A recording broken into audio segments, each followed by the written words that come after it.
Hi guys, welcome again to Jamaican chapter. I am Nigel D. Salmon, and this is part two in my tour of the cemetery here at Bethlehem Church. So this is part two. How many of you have been waiting for part two? So I'm starting exactly where part one left off, which is this grave. If you have watched part one, so in part one, my my phone battery died, so I ended it here. So I'm gonna start off here with part two. Welcome to Jamaican chapter. The rain look like it's about to fall, so let me begin. All right, so starting as I say exactly where I left off in part one. Now, as you can see down there, those are older graves. As you can see, it's like the cemetery had started down there. So what I'm gonna do is that I'm gonna go back down here. I'm gonna go back down here because that's how I did it in my first. Remember, I did it row by row.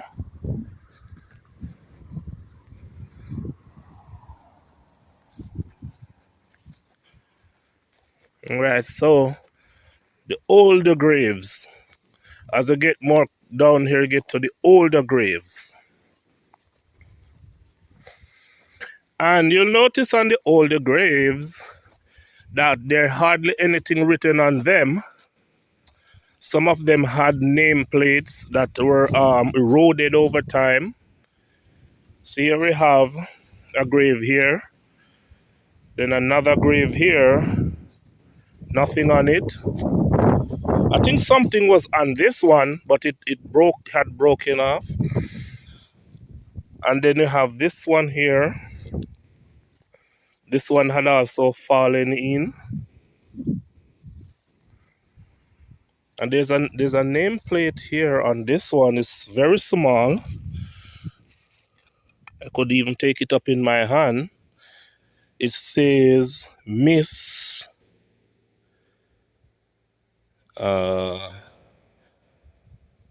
is a baker, Miss something Baker. There it is, Baker. And it was right here. Something else was here, but it got broken off. Again, it's a very old grave. This is probably from the 1800s, way back to the early 1900s. Here we have one that's readable. This is readable. And this says, in loving memory of Charles Forbes Brown. That's Charles Forbes Brown. Born 1850. Is that 50 or is that? Departed this life February 9, 1918. 1918. And at the bottom it say, be thou faithful unto death, and will give thee a crown of life. So Charles died on February 9, 1918. That's over 100 years now since Charles had died. I'm sure everyone who came to Charles' funeral had also died. If you hear my voice, guys, I'm hoarse because I caught up some cold, chest cold, and all those kind of stuff, and it made my voice, I can't really talk that clear. Here we have another grave here. It says,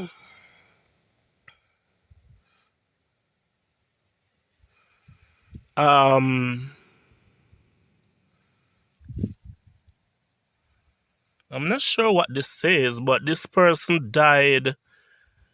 Uh, well, I know it's far back.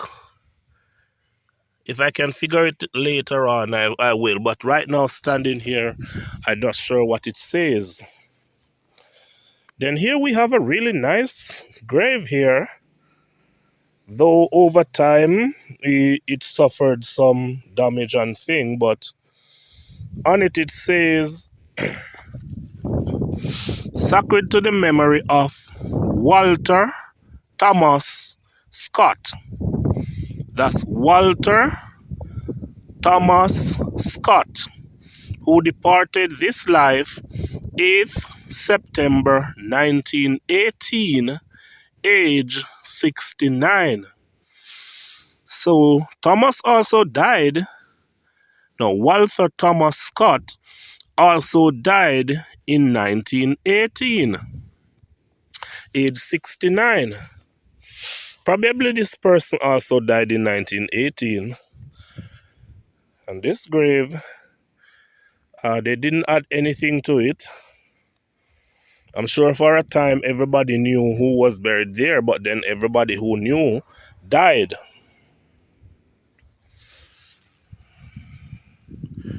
Elizabeth Brown. Elizabeth Brown, I think that's 1918 also, she died. Okay, Elizabeth.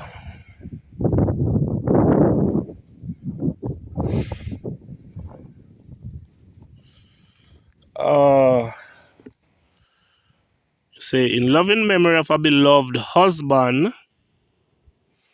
Let me see if I can figure out this like I'm reading Braille.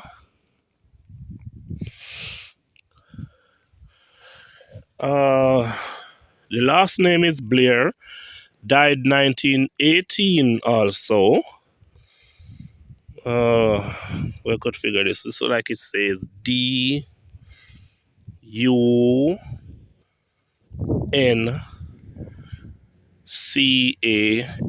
Duncan. Duncan. What is this? Duncan Blair,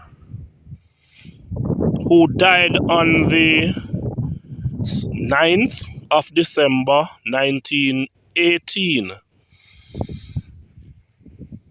Okay.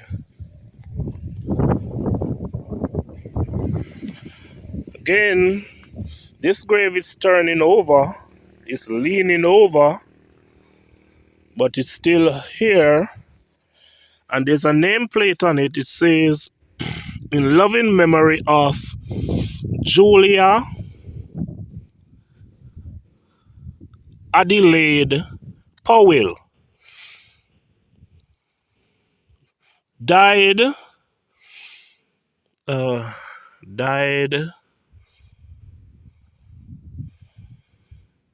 1920.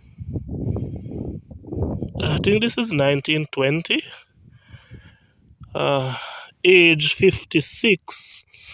So that's Julia Adelaide Powell.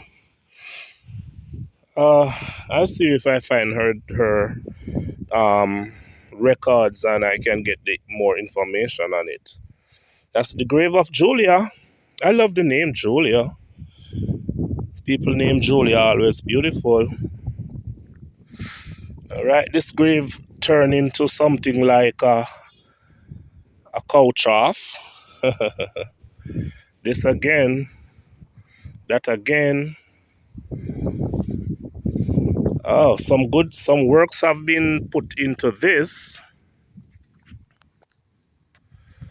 Says, in loving memory of Charles Campbell Anderson, Island Treasurer.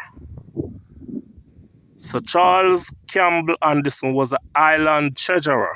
Not sure what that profession means, but that was the colonial years, so they have different titles back then.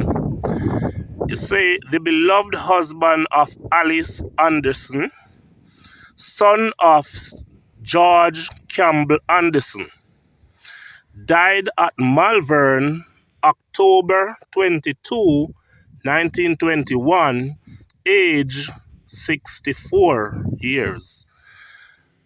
Charles Campbell Anderson.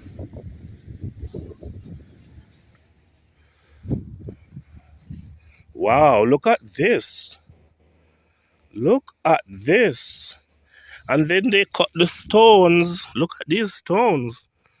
They cut the stones in such a way, you know, and then they show it in here. And these stones are here from 1919. I love the design of this. Look at this. Oh my God. This must have cost a fortune. Then maybe it's a rich family anyway. Has to be a rich family. It says, in loving memory of A.B. Gomes. What's this? What's this? Cassaris. Says A.B. Gomes. Cassaris. All right, you see it there.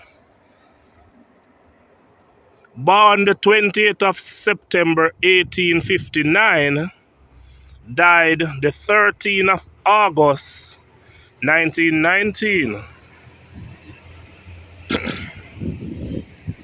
Probably was a white person. I love let's see the back of it. Whoa, look at the back of it. A lot of effort was put into this.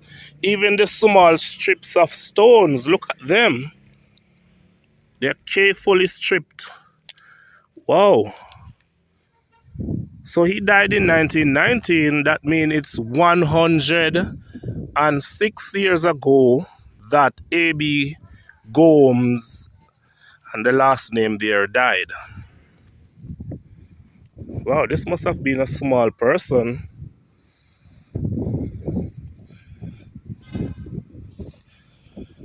They did the same thing with this. They have small strips of stone here. And this says, in loving memory of William Leonard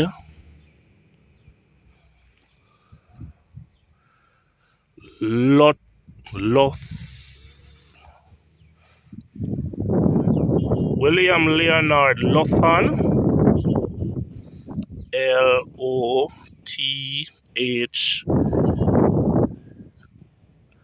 this look like I-A-N, Lothian, L-O-T-H-I-A-N, Lothian. It says William Leonard Lothian, second son of the late Alexander Lothian.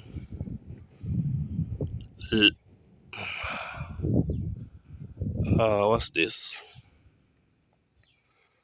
Anyway, from Scotland.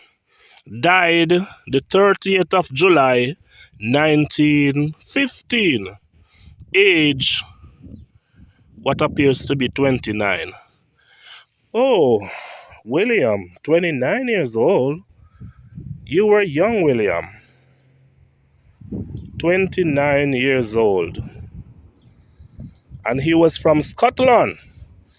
I assume this is the grave of a white man. Nothing here to read. Look at this grave here.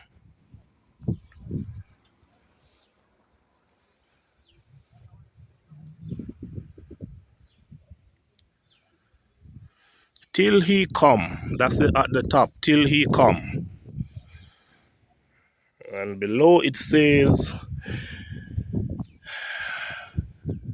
in loving memory of Nathaniel E. Seal. That's Nathaniel E. Seal. Born the 21st of February, 1855. Died the 17th of January, 1914. So how old was he then? In 1900 he would have been 45, 55, 59. No, 58. He was 58 years old. Nathaniel E. Seal. You get a really nice monument, Nathaniel. A 58-year-old man.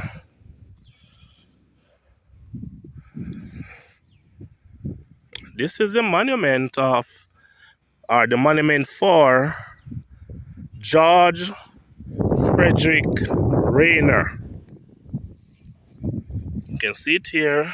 George Frederick Rayner. Born in Liverpool, England, the 21st of April 1884, died at Malvern the 1st of December 1910. But you were young, George. 1884 to 1910, he was like what? 26 years old?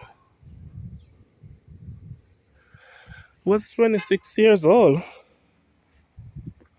Was 26 years old? Okay, I try to find out. Hopefully, I can see why George died at 26 years old. And here we have a grave, another tomb that is wonderfully done. And this says, in memory of John Stewart, editor of the Daily Telegraph, Kingston. Born at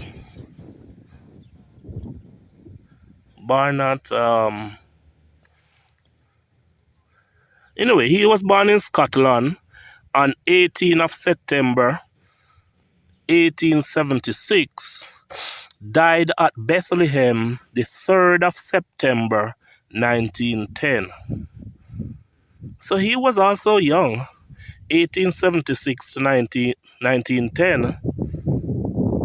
That's like 34 years old. So John Stewart, editor of the Daily Telegraph, died in his 30s. Young man. He was young. You can see the clouds are building up. But I think I'll have enough time to finish this part 2. And secondly, I can't let the rain wet me because I caught up, I don't know, I caught cold or something, and I'm horsey. But I say I have to do part 2 anyway. Oh, here's a salmon.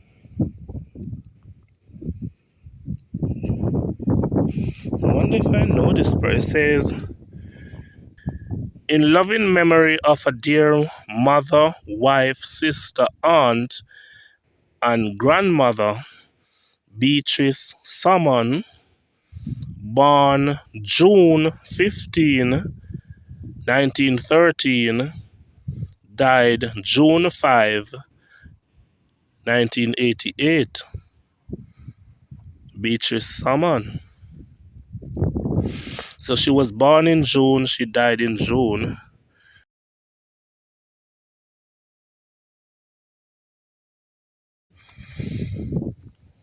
Beatrice Salmon. I know that on my mother's side, my grandmother, her family came from out this side, Malvern.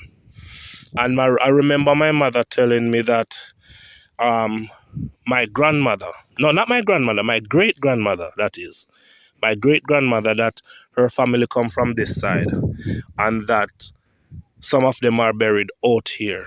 So I don't know if I didn't go into question as whether it was this cemetery or somewhere else, but from my mother's side, and it's not a salmon from my mother's side, it would be brown.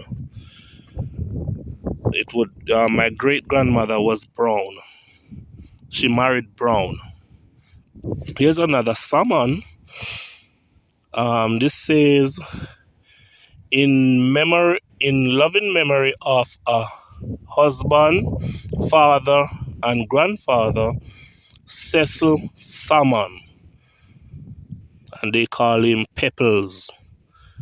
Born December 6, 1919, died June 26, 2007.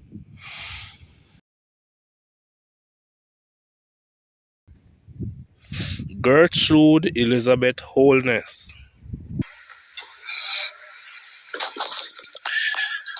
Here we have a plaque. It says, "In loving memory of Gertrude Elizabeth Holness, 1902 to 1992.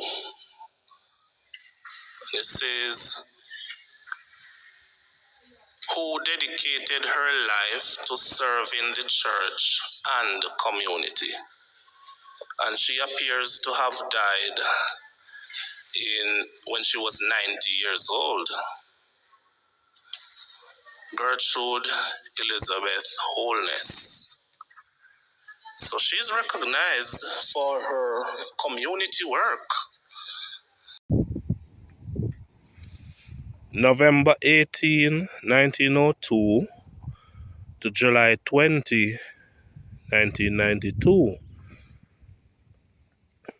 Sadly missed by all.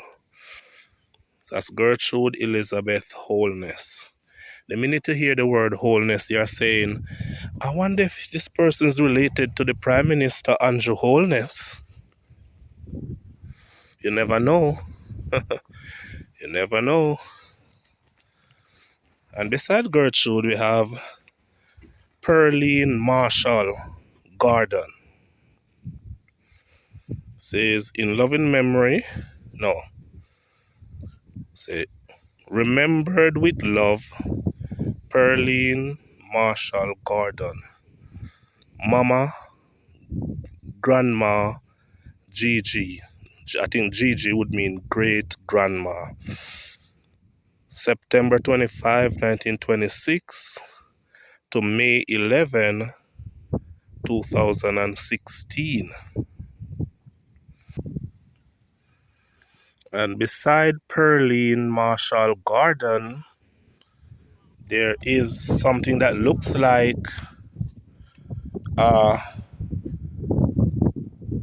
ornament, like urns are placed there. You have Pamela Morgan Davis. That's Pamela Morgan Davis, July 24, 1936 to September 8, 2021. It says, your life was a beautiful memory. That's Pamela Davis. I think she was cremated and her urn placed here. Right, so I'm gonna go all the way back down there and come back up.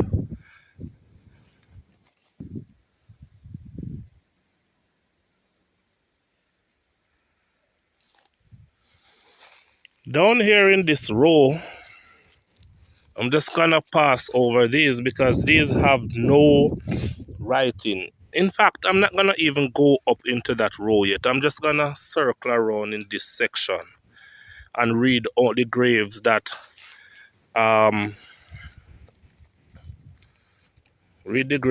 have something written on them.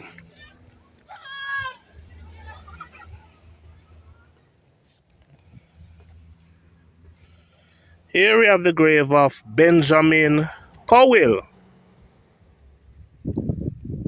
born in March 1820 and died the 14th of whatever, 1897. So Benjamin Powell was born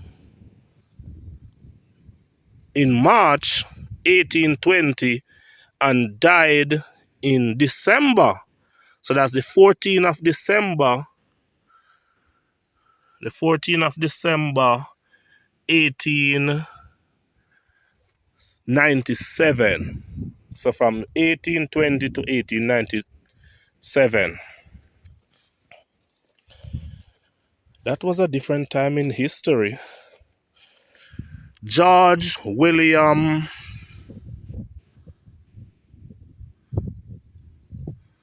Is that Salmon? George William Salmon, born the 24th of May 1836, died the 7th of June 1898. George William Salmon. And he's here beside Benjamin Powell. He died a year after Benjamin Powell.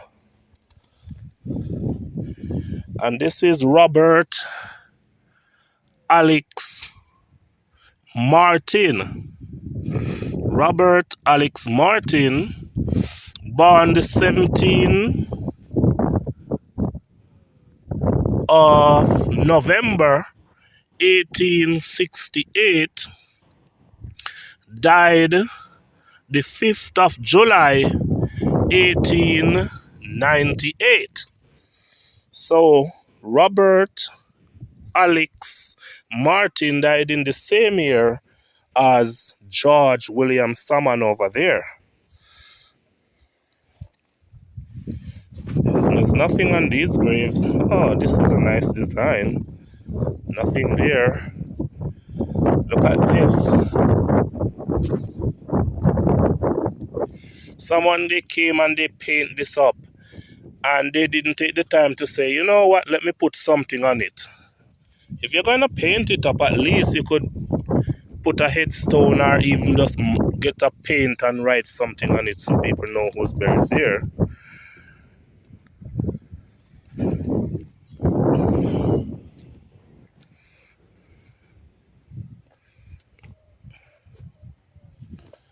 This is the grave of Lucy Ann Powell.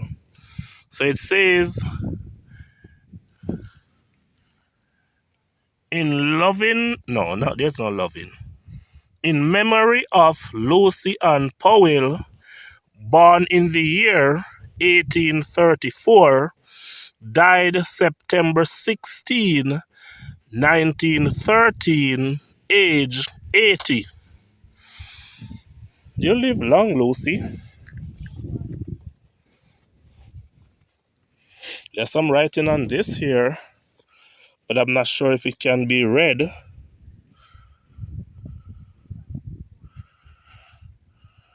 Could I even make out the name at least?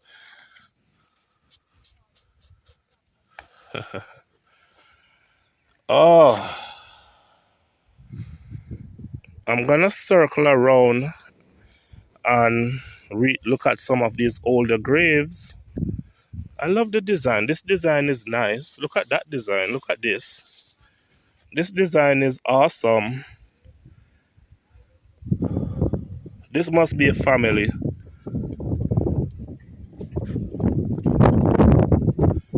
And you look all down there. These are all old graves.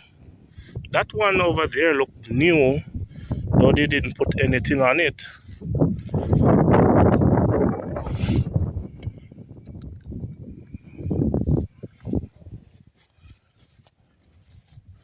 There was some writing on this one, but over time it's lost. These are people who I believe were buried back in the 1800s.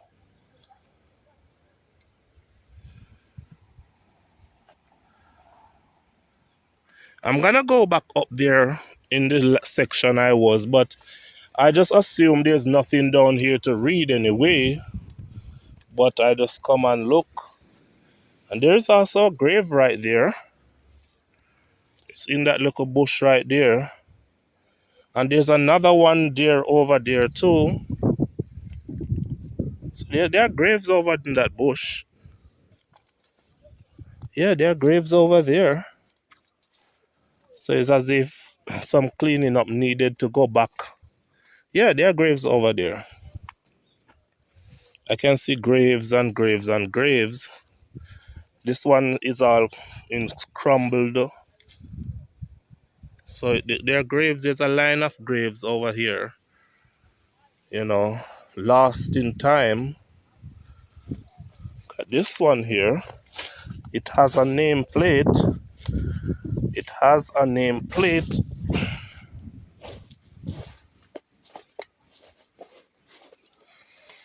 Let me see if I can figure out what it says.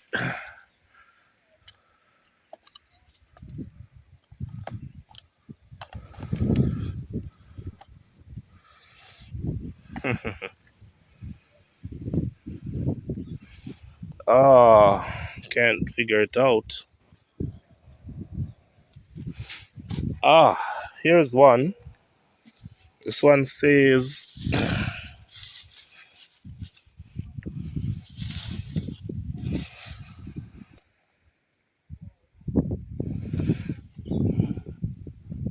all right, so this one says, Mary Ann Salmon. A salmon. Wow. Born the 19th of May, 1838, and died the 14th of March, 1881. 1880. So she was born the 19th of May, 1838, and she died the 14th of March, 1881. Mary Ann Salmon.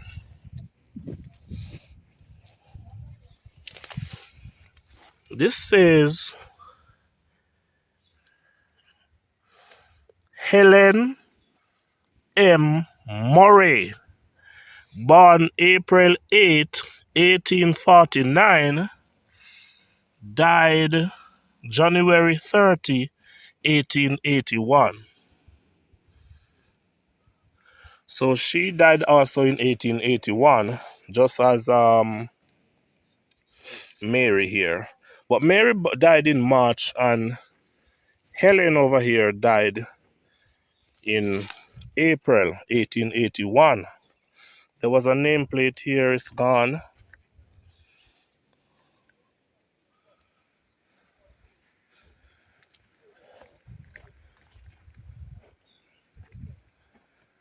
This grave is all broken in two, but the head plate is up. It says Catherine Taylor Martin, born August 12, 1839, died April 13, 1879. So she was born on August 12, 1839, and she died April 13, 1879. She was young. Catherine Taylor Martin.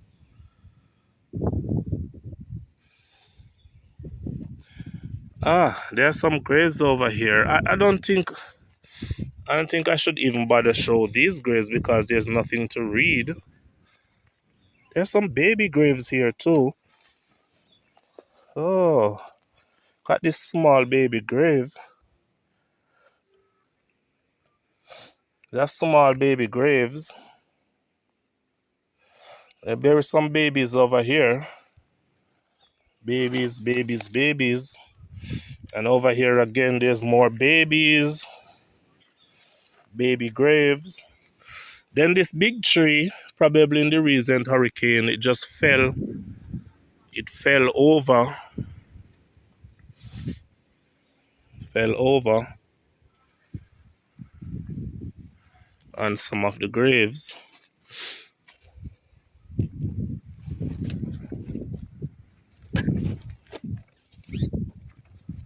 There's a writing on this one.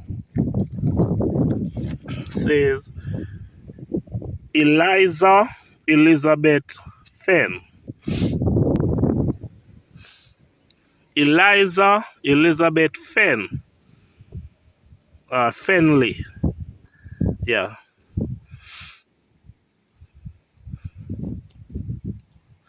Was born May 2, 1835. Departed this life June 26, 1878. Eliza Elizabeth Fenley.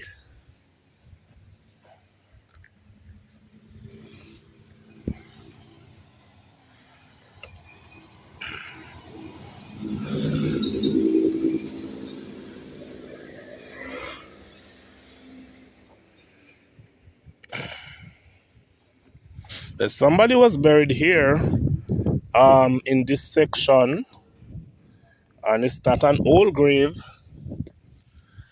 It says, in cherished memory of a dear husband and father, Wilford T. Smith. And it says, he was 62 years old. He died on the 9th of November 1976. 9th of November 1976.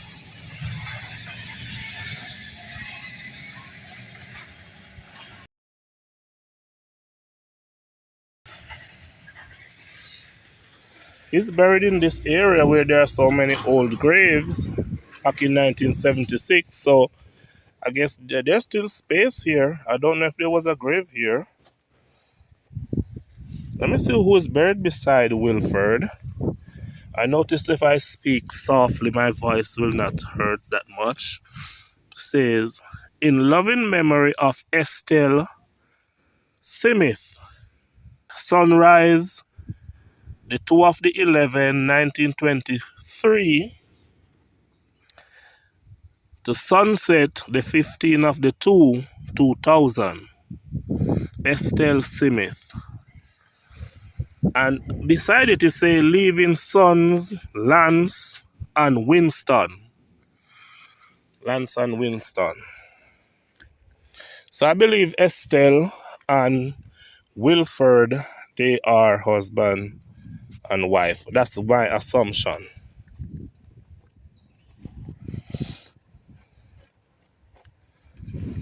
Who is this now? Isabella Augusta Brown. Isabella Augusta Brown. Born February 23, 1843. Departed May 27th, 1862. She wasn't that old. 1843 to 1862. No, that's young. That's young. She was about 19 years old, I believe, if my maths is right. Isabella Augusta Brown.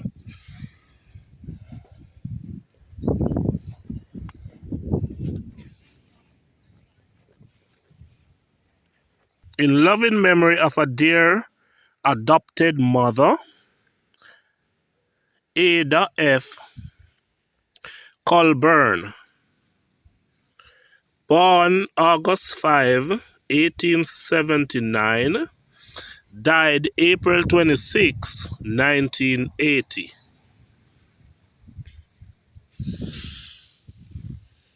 So, her being referred to as an adopted mother means that her adopted son or daughter wrote that epitaph.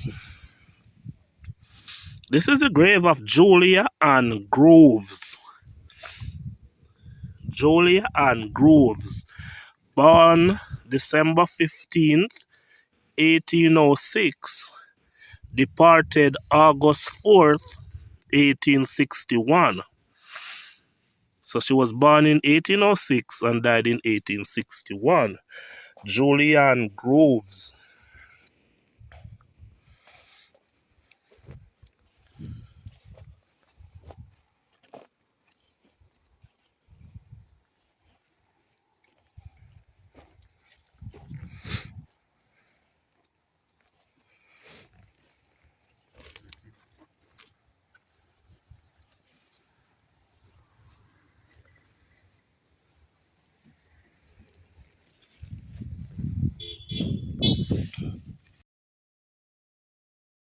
Right. This one says, in ever-loving memory of my dear beloved wife, Ruby A.L. Coote. Is that Coote or Cootie? Born 1925, died 1974. So she was maybe about, I don't know, 70s. No, she was about 49 or 40. Okay, you can figure the maths out. Ruby A.L. Coate, 1925 to 1974. That epitaph was written by her husband. It says, memory of my wife. Oh, look at this little baby grave.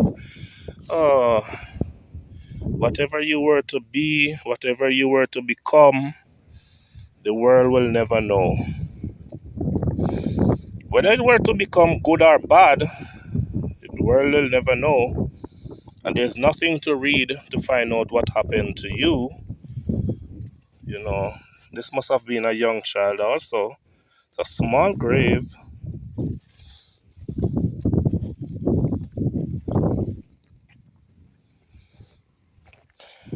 I'm gonna start moving out of the,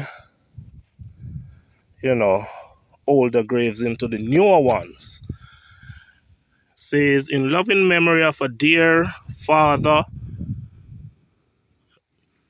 in loving memory of our dear father, Michael Martin, born the 1st of May, 1836, departed this life the 30th of October, 1909.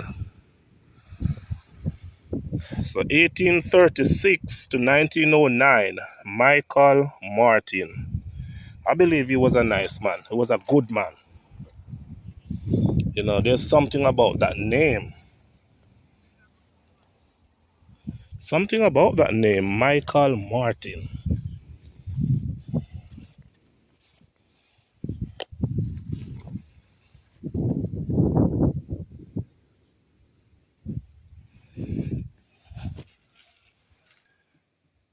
In loving memory of Henry Good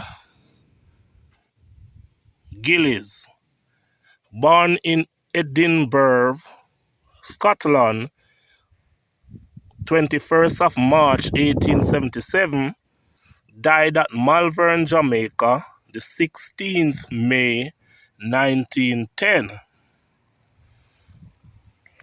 Born in Scotland, died in Jamaica, buried in Jamaica. Those days, people used to come into the colonies, the British colonies where they live and spend the rest of their lives. This one says, to the memory of James Harrison Jr., born at Bluefields, wherever that is, the 13th of May, 1886, died at Santa Cruz Mountains, 15th of October, 1908.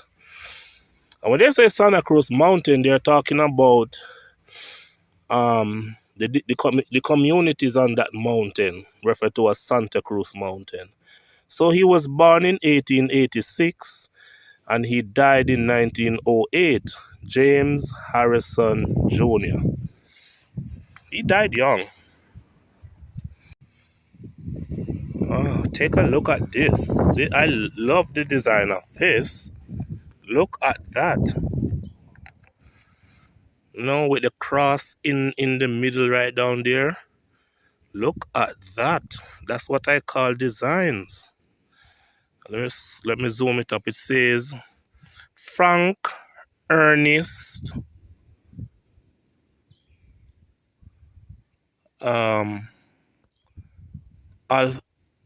Atlason,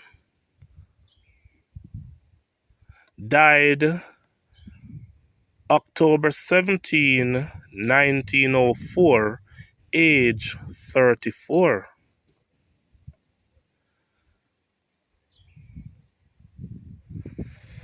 Al Hussein, I think that's what the last name is. A 34 years old young man who died back in 1904. You know? Look at his grave.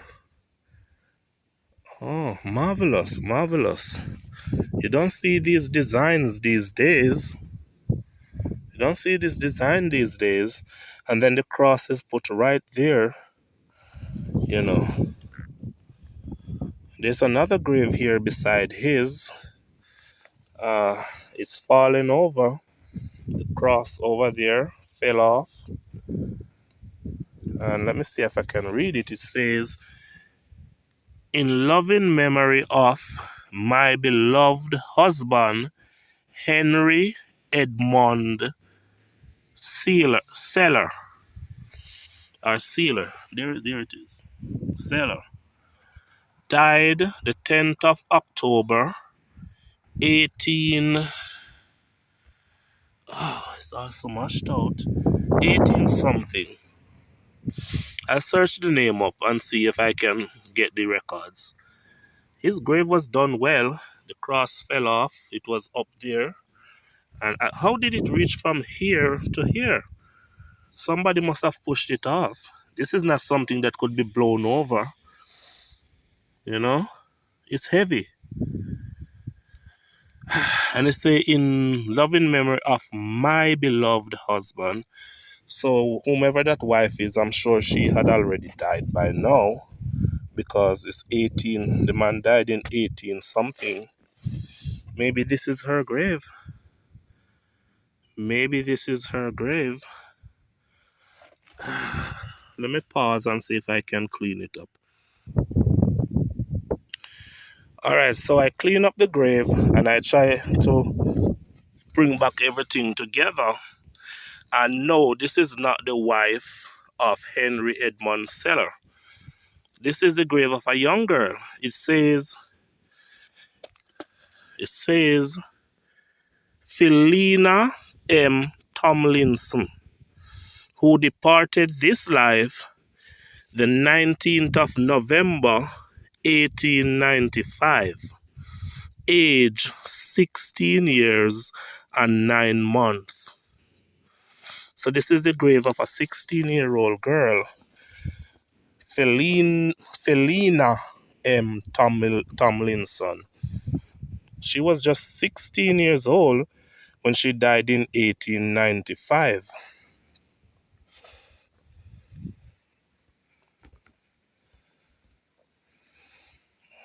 And beside Philina, this is a grave of Reverend F.W. Detter. Detterer. So it would be Detterer. Reverend E.W. Detterer.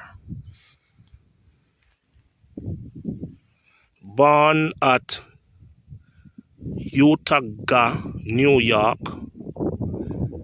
September 28, 1861. Fell asleep June 20, 1898. He was young. He was born in 1861 and he died in 1898. He was a reverend. He died young. Look at this grave here.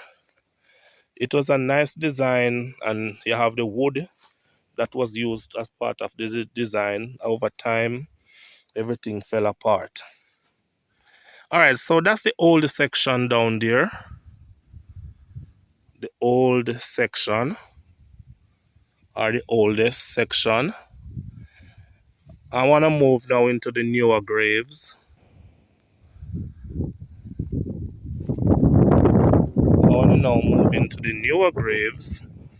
But here I see two more. Let me read them. It says, "In memory of Margaret Elena Price of Mount Sinai, born the 29th of September 1832, died the 18th of April 1906. Margaret Elena Price. That's a long enough life, Margaret. And behind Margaret, we see Theodora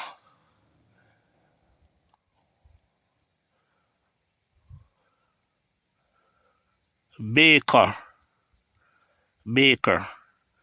Born March 1888 and died November 16, 1892. No, I think that's 1838. Oh, anyway, if I find something, I'll show it. Okay. So it's time to move into some of these newer graves, modern looking graves. But I tell you, some of the older graves look a lot better than the modern graves. I can tell you that. Oh, they spend a lot of time on this person. Grave, This grave is not in, this casket is not in the ground. It's pretty much mostly on top of the ground. It's tall. And it says,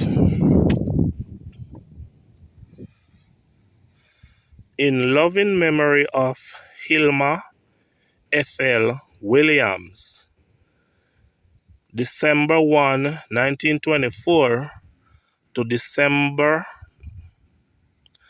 November 20, 2017. So that's December 1, 1924 to November 20, 2017. You will always be in our hearts. This is Hilma Ethel Williams. She lived long. Yeah, she lived long.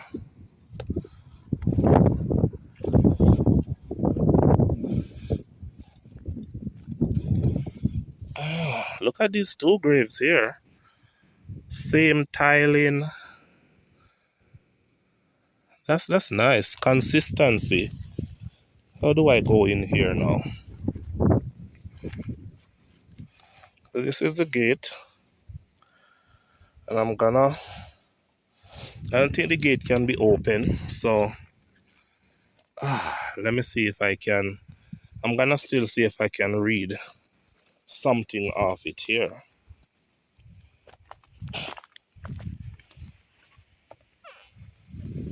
All right.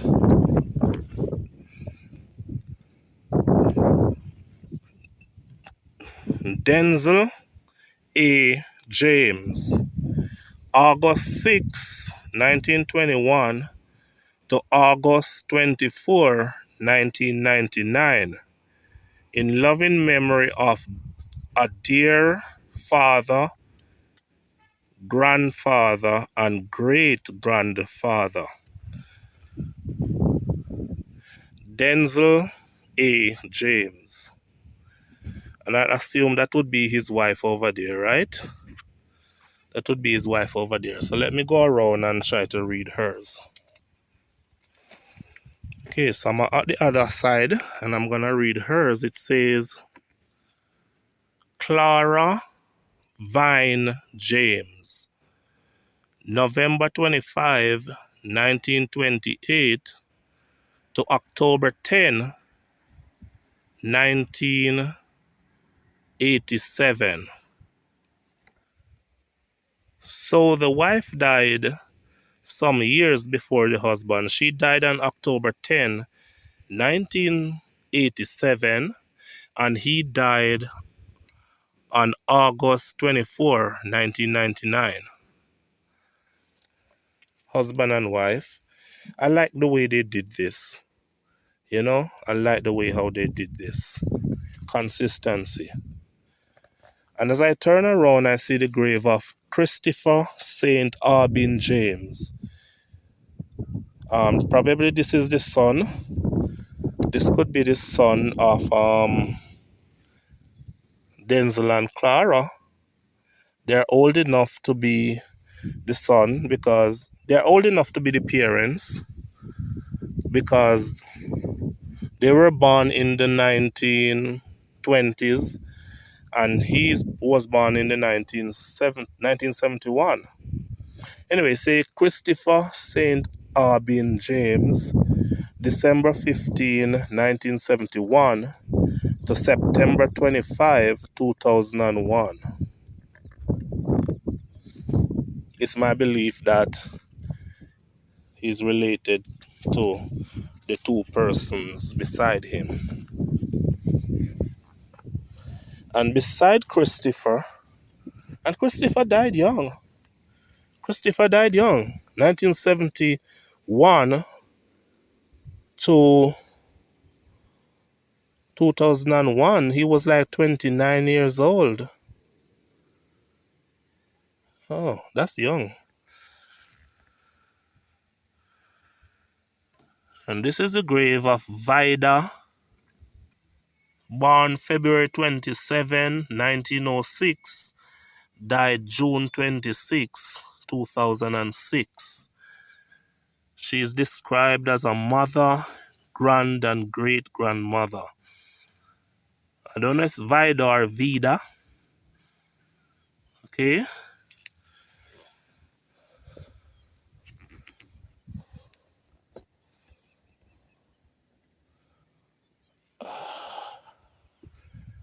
These are the newer graves. I can notice that almost all of them are tiled up. Let me go continue here. Say, in loving memory of our dear father, grandfather, and great-grandfather, Arthur Findlay. He was called Bonnie. Born January 2, 1933.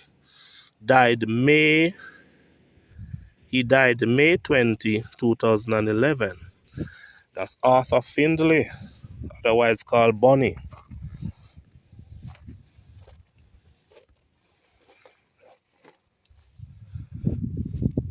In gracious memories of our dearly beloved Janet Corrine Brown, December 23, 1961 to August 16, 2020.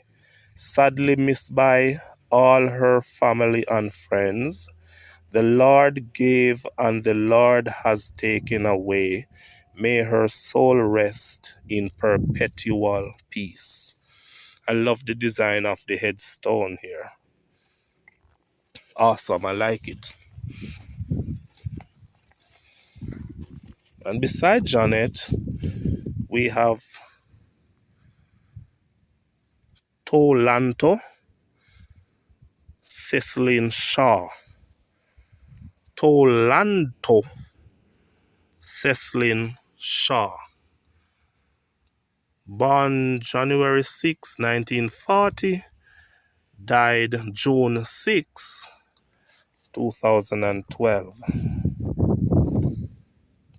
And yes,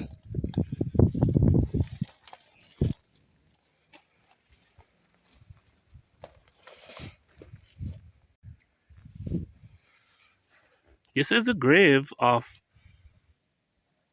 May Sylvia Brown. Is that May? And she was called Oh, okay. So she was born May Sylvia Salmon, and then she married into the Brown family. She was born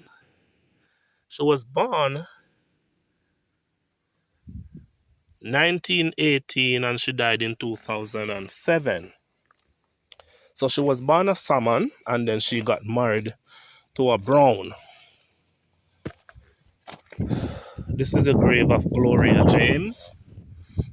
Great Gloria James. February 28, 1939 to May 2, 2009. Gloria James. They had something here. It was broken off.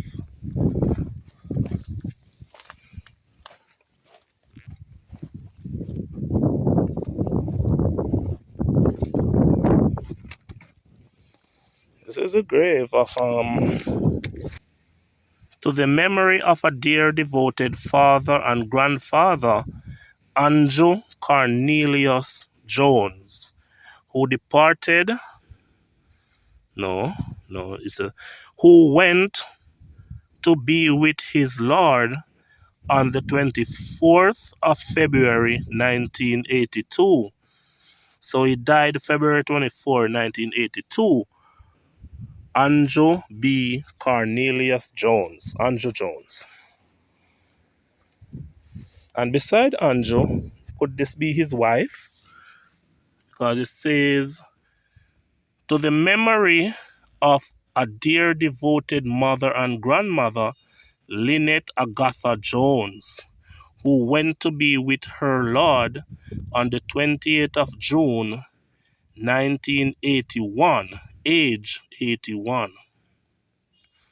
So you died in 1981 at age 81. I think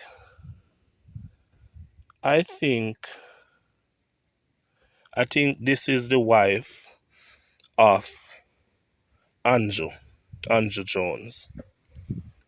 Yes, yes.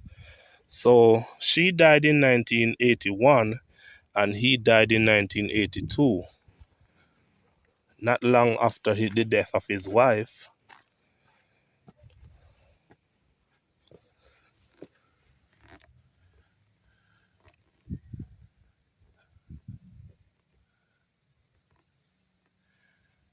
Everett Jones,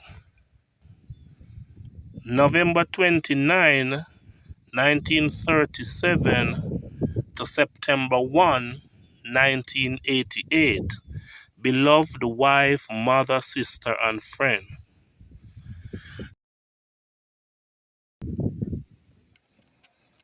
And this must be the husband of Everett.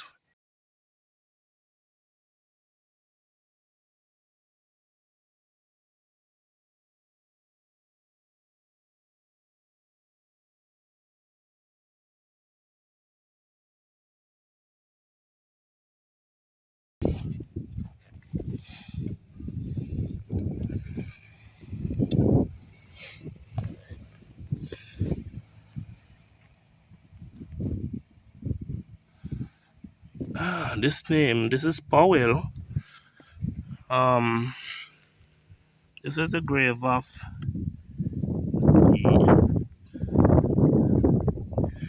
Yumira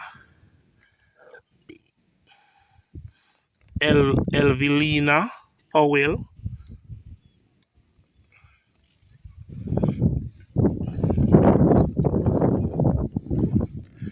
And this is the grave of Granville Alexander Powell.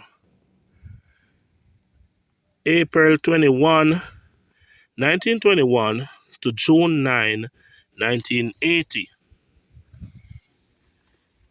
So I think this is the husband, Granville Alexander Powell, and his wife over there who outlived him for some 26 years.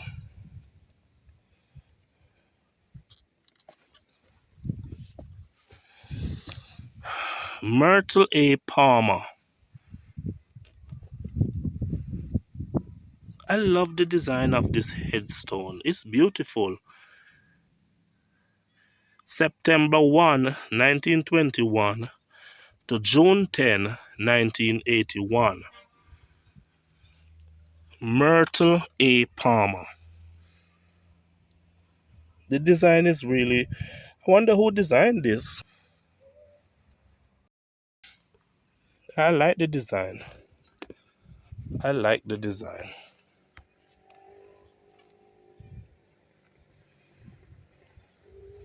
These two people are in grill, but they're buried behind each other. So they grilled it from that way straight up here. Says in loving memory of a dear husband, father, grandfather, and great grandfather, Cyril Mullins. He was called Dada.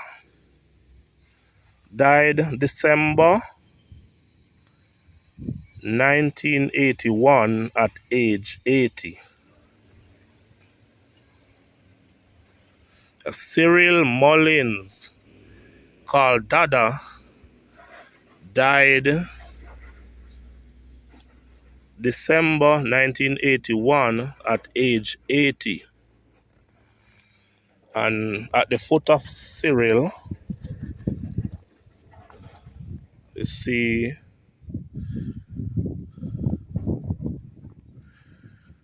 this must be his wife. This must be his wife. Louise Mullins, Aunt Lou, died December 1987, age 78. Yeah, I think they were husband and wife. So Cyril Mullins, the husband up there, and Louise Mullins, the wife. So Aunt Lou, and Dada.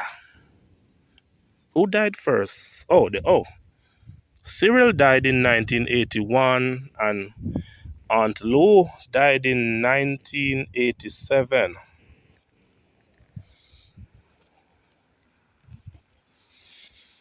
They need to get some headstone for these. These are looking really nice.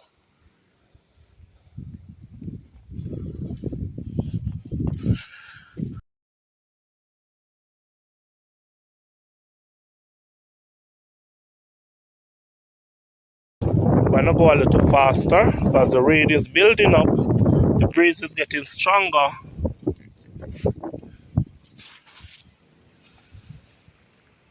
Bertram Robinson, 1896 to 1980.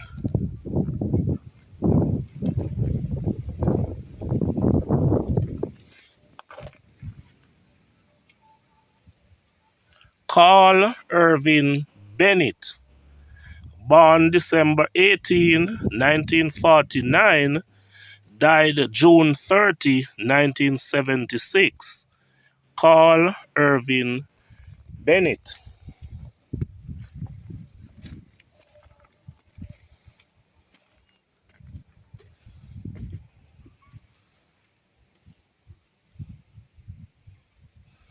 What's this? Elon Peter, born 1905 and died 1978.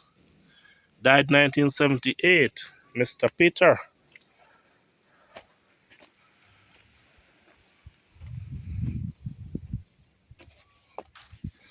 Edward David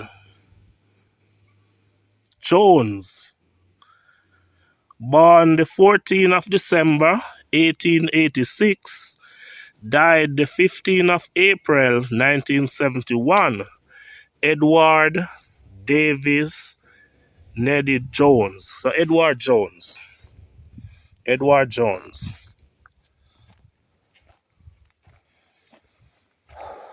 Oh, this little cozy little corner here.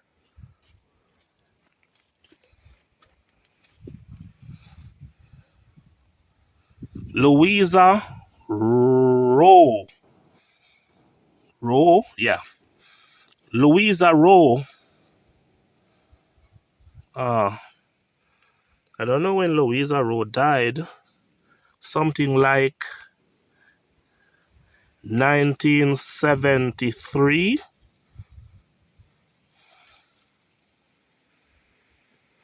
She's described as a grandmother.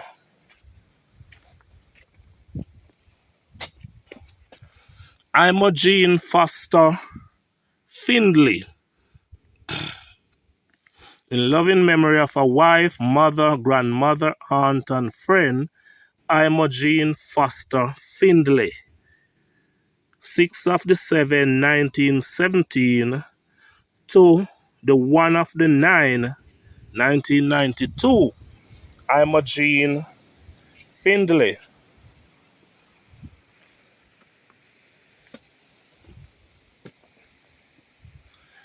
Loving mother, sister, and grandmother, Ruby May Raymond. December 6, 1922 to June 28, 1995. Ruby May Raymond. Such a nice name. Such a nice name.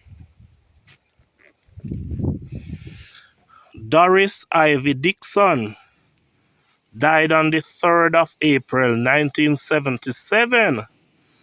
Doris Ivy Dixon. Man, there must be a lot of people at this funeral on that day for Doris. Somebody designed this very big. In loving memory of Fabian. What's that? Fabian something. Stevens. Stevenson. Fabian Stevenson. Born. They have the born and the death, but that's rubbed out.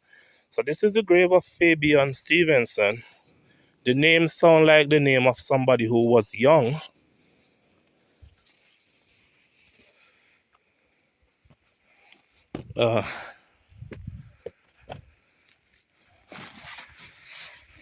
Says,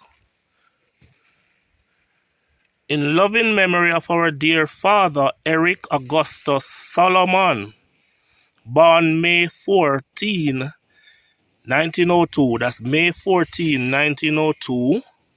Died May 9, 1996.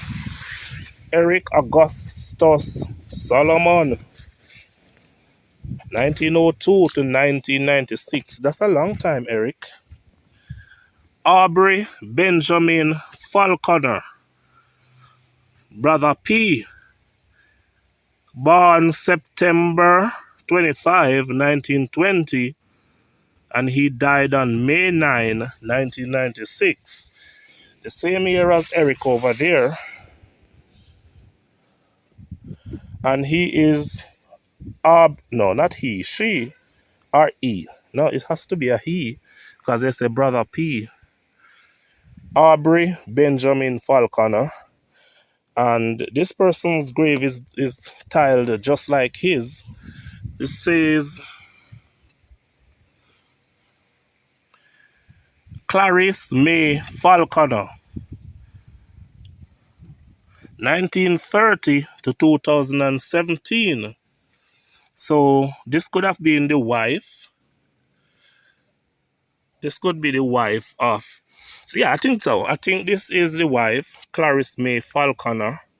And that's the husband over there, Brother P.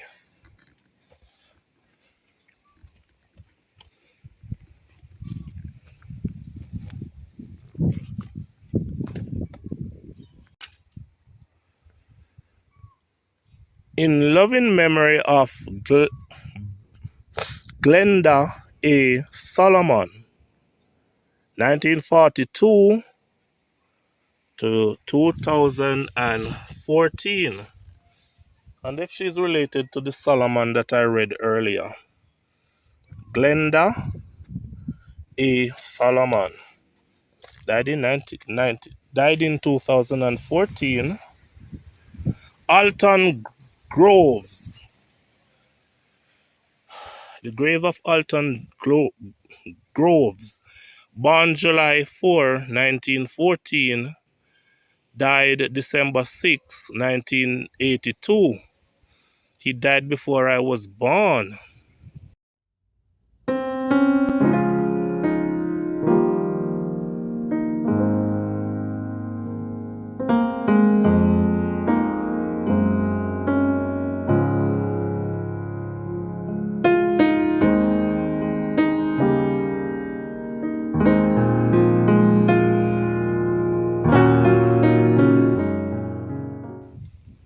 Alton Groves. So many people who were here in 1982, some are probably also died. Some have probably also died.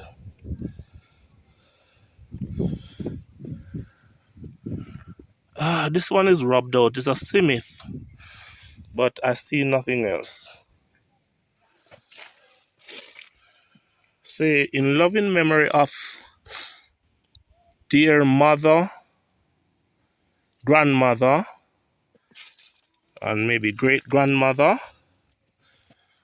Clara B. Simith, born March 4,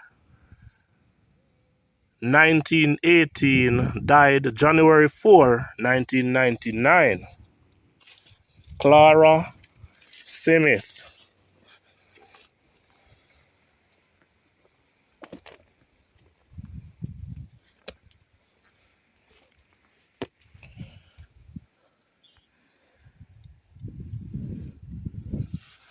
Here I'm at the grave of Louis Hillary.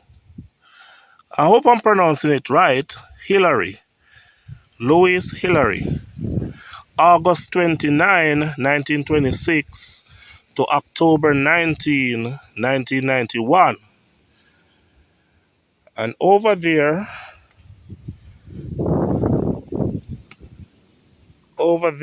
we have the grave of, they're grilled up together.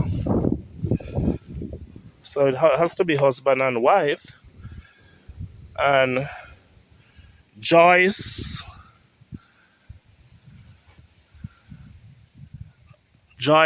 Evadne Hillary. She died at age 68 in 1996. Husband and wife, no doubt. Here is a grave here. It's all grilled up. And it says,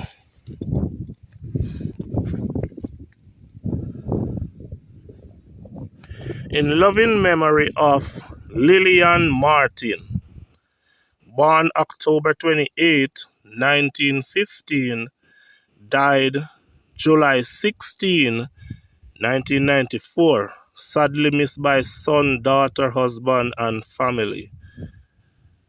Lillian Martin, she died in 1994.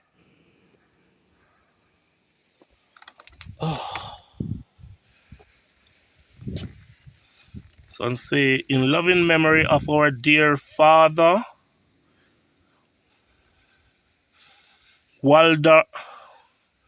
Waldemar A. Solomon, 1911 to 1994.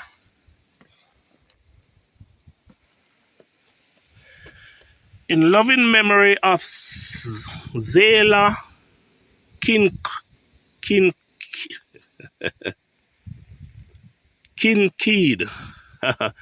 I don't know if I'm pronouncing this last name, guys. Kinkead. May 17, 1918 to November 12, 2000. Zela. Could this be Zela's husband? I think so. Gilbert. June 8, 1914 to March 24, 1989. So the husband died in 1989 and the wife lived until 2000. So she lived something like 11 years after the death of her husband. In loving memory of Alice Louise Mitchell, 1889 to 1985. Alice Louise Mitchell, 1985. There was a funeral here for Alice. Alice Louise Mitchell. And beside Alice, we have Clementina Roach, 1903 to 1983. So she was probably 80 years old, Clementina Roach. And beside Clementina Roach, we have Mabel Brooks, 1908 to 1982. It says, always in our thoughts, forever in our hearts. 1908 to 1982, Mabel Brooks. Doris Lillian Rainforth, former headmistress of Hampton School, died December 18, 1981, age 84. So Doris Lillian Rainford, she was a former headmistress of Hampton School. Okay. So some of you who had been to Hampton will remember her, right? Charlotte Morgan. She was born in 1899 and she died on the 4th of November, 1980.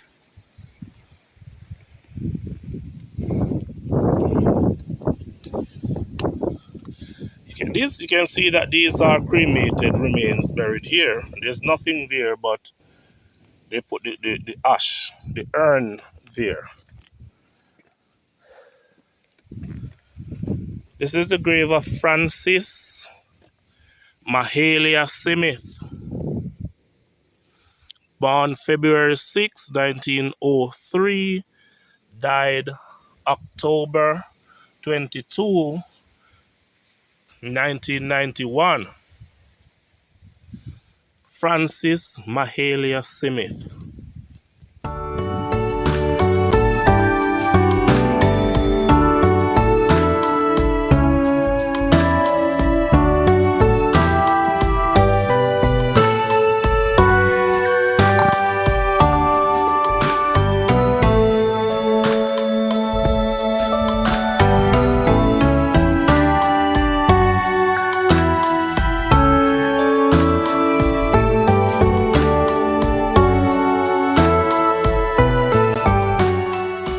This is the grave of Arthur J. Russell, 1895 to 1979. Arthur J. Russell. And I believe this is his wife, the grave of his wife, Alma Beatrice Russell, born 1906, died 1981. So she died like 2 years after the death of her husband. And they are buried here beside each other in this cemetery.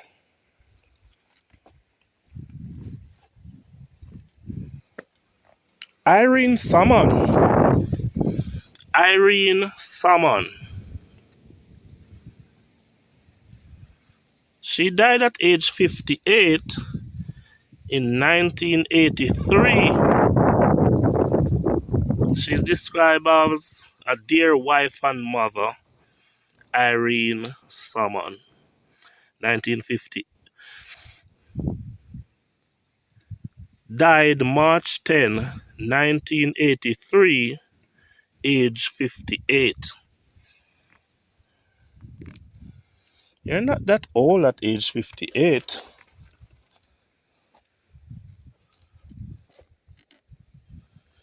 I don't know if I've read this before. Evelyn Palmer. Evelyn Palmer. Born the 5 of the 11, 1902, died the 3 of the 12, 1981.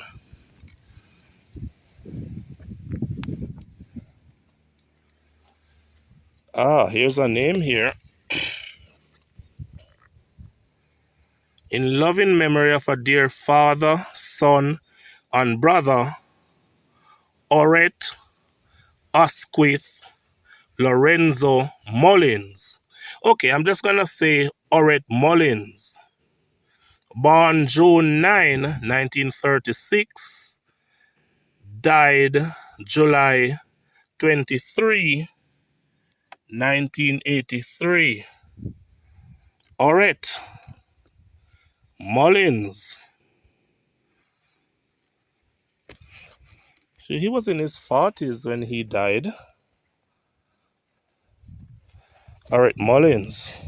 Born in colonial Jamaica and died in independent Jamaica.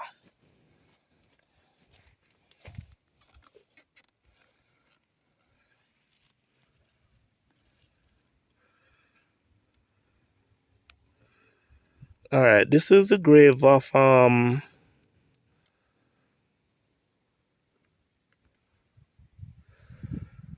say in loving memory of a devoted mother, Edith Martin, born April 24, 1897, departed this September 10, 1984. All right. So she died on September 10, 1984. Edith Martin. And they grilled her around here. You know, whenever time you see a grave is grilled around, it means that the people who left behind, they really care about the deceased and they want to protect it from damage, you know, the elements. In loving memory of Miss Marty Bell Brown, born February 15, 1923, died December 25, 1983. Miss Marty Bell Brown died on Christmas Day in 1983. Who wants to die on Christmas Day? Come on. Who really wants to die on Christmas Day? I know. Who wants to die on a Christmas Day? Maybe die on your birthday, but Christmas Day, I don't think so. Ernesta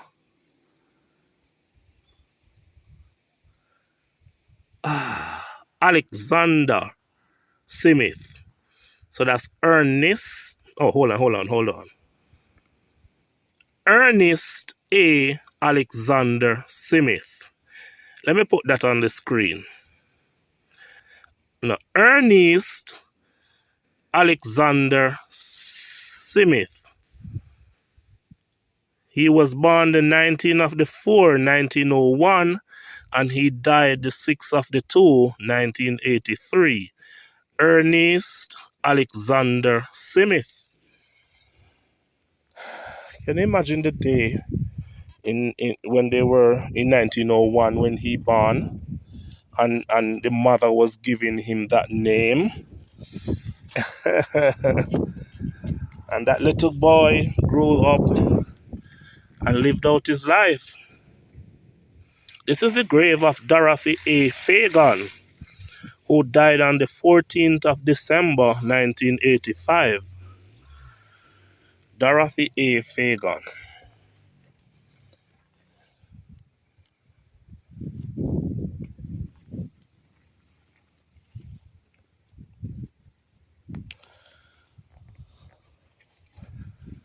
This grave looks nice. I wonder if I can read it.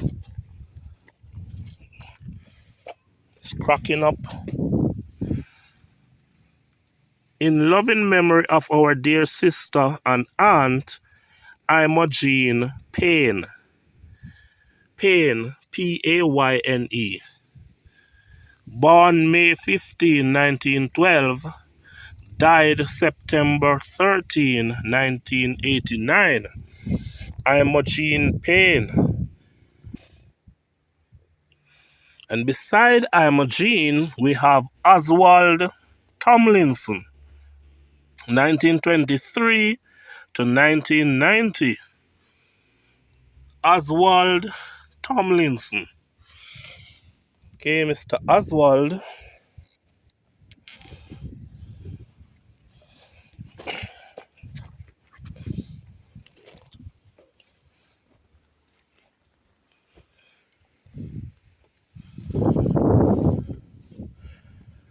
This is the grave of Doris Maud Brown.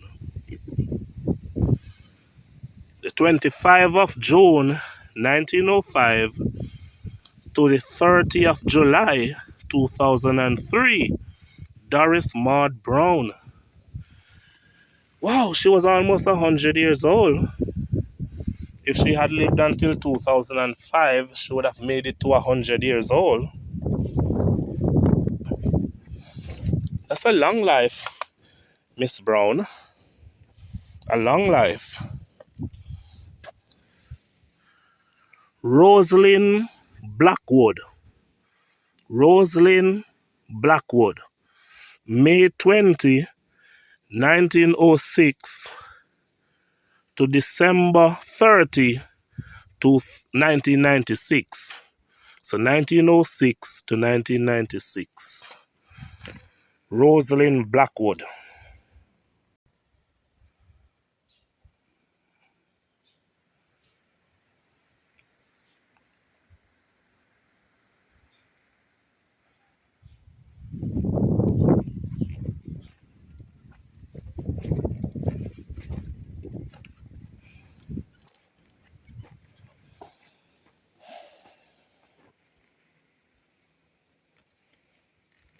You notice that the dead are the most peaceful neighbors.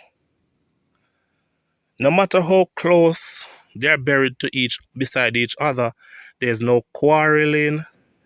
There is no argument about you are too near to me, or you as a man, me no want you near side of me, or me no like how you look, or anything like that. Everybody's so quiet and silent and so peaceful with each other. There is peace in death.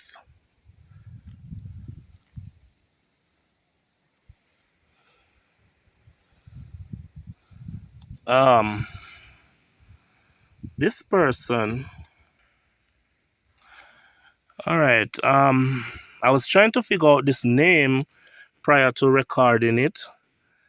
I think it says Picana Kinglock. Picana. So that's Picana Kinglock. Born the 25 of something, 1910. Died the 25 of the 8th, 1995. Picana Kinglock. Not sure if I've heard the name Kinglock before. The surname, can't recall hearing that surname. This is the grave of Shirley E. Campbell. Born July 7, 1944. Died December 12, 1996. Shirley Campbell. The name sounds like somebody who was really nice. Shirley Campbell. You can't have a name like Shirley and you're not nice. You have to be. Shirley Campbell. Born 1944, died 1996. So she was what? She was, let's see. I think she was in her 50s.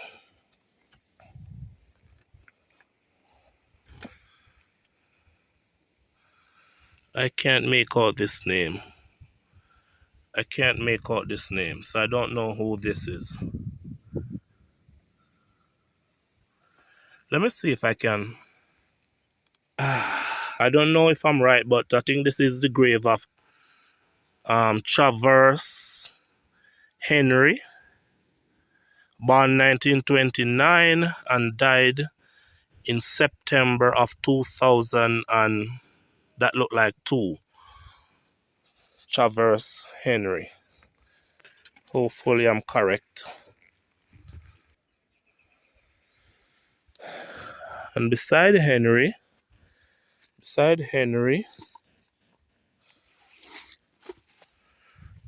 have the grave of Doris Gordon. Yes, Doris Gordon. November 22, 1914 to June 26, 2002. So if Doris Gordon died in 2002, then it means that Travers Henry, hope I have the name right, died in 2002, as I said. Doris Gordon. Beside Doris, we have Gerald Ivanhoe Findlay. Gerald Ivanhoe Findlay. Born the 2 of the 8th, 1906. Died the 19th of the 7th, 2003. Oh, look at this little baby grave here. Oh, they have a little toy on it. It was here for a very long time. They hadn't come back and set it up right. But they leave a little toy there, and there's a little thread bag. No, something is in it. Look, a thread bag there.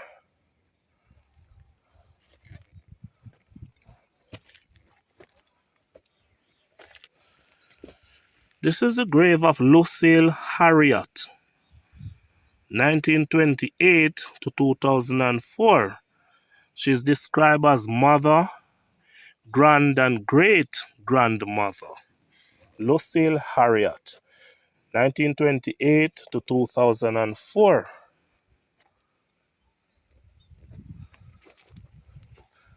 Hold on, let me go back down here and finish these two graves first before I go back up where the other graves are.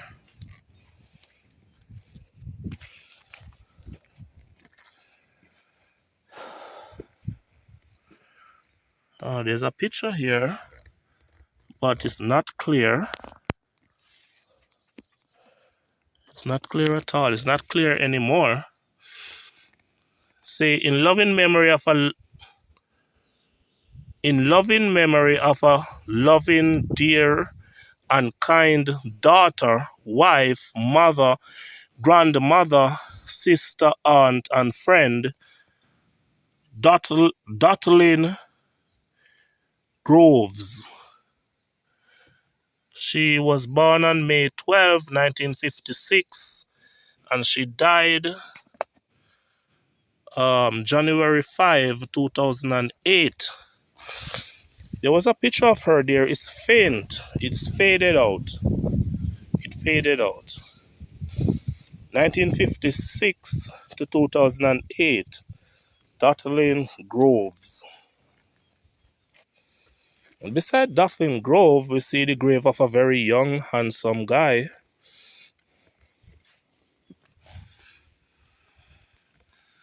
Let me read it first. It says, in loving memory of our beloved brother, Darren Dean Khan. Darren Dean Khan. Sunrise, February 23, 1973 to sunset, December 6, 2007. So he was about 30 years old when he died. Am I correct? No. No, he was more than 30. He was about 20 something, 30. He was in his early 30s. My maths is not good, you know. And this is his picture.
You know, Darren Dean Khan.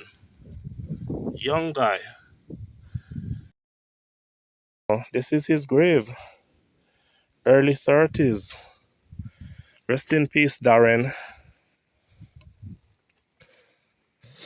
This is the grave of Magzie Brown. That's Magzie Brown. June 20, 1920 to July 20, 2008. Magzie. Magzie. Miss Magzie. Oh, no one had done anything to this. Magzie, Magzie, Magzie.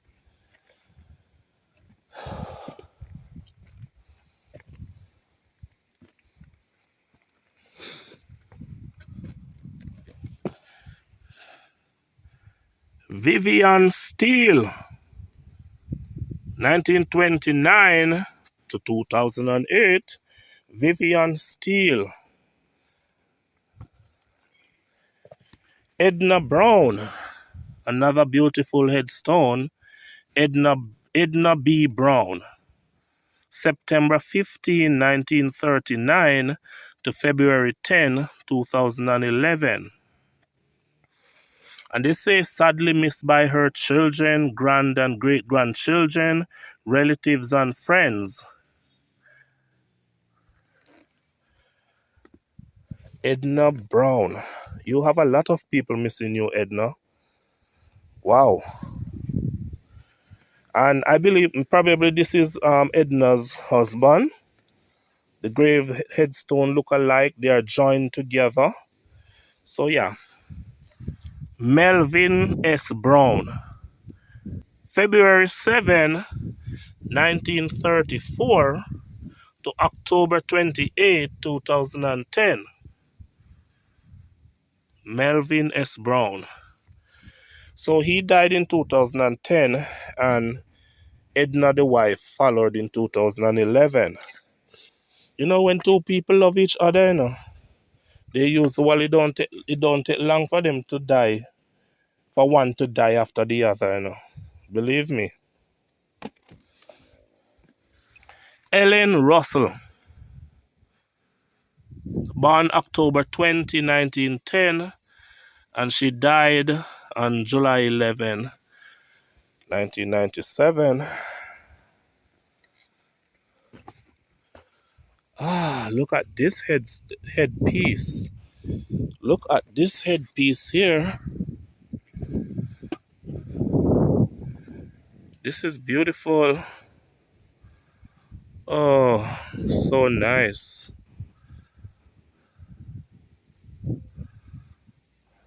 So nice. In loving memory of Joyce Maud Powell, September 1939 to March 2004.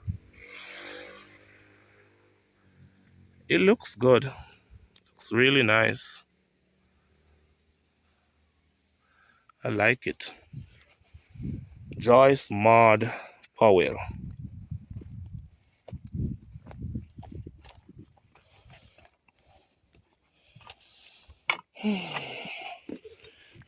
The name on this one is all rubbed off.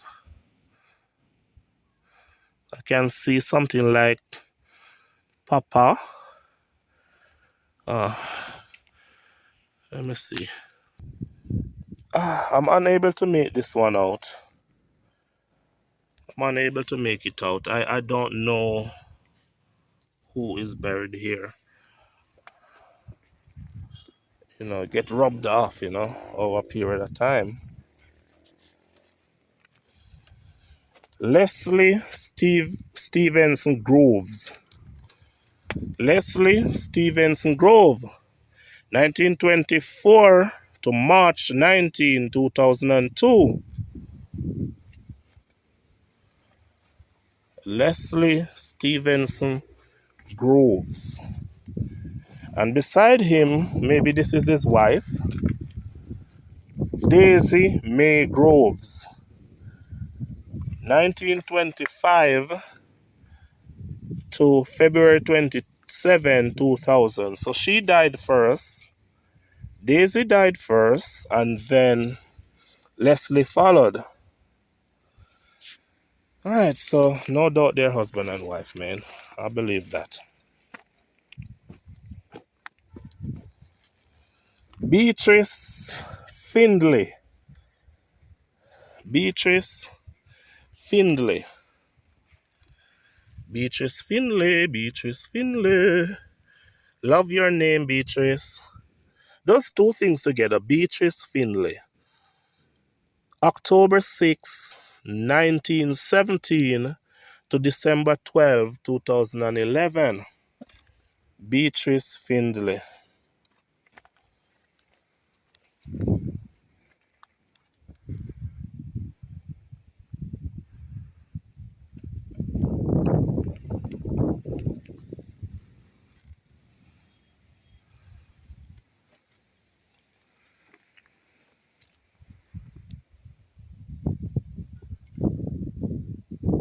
There are a lot of guava trees over there.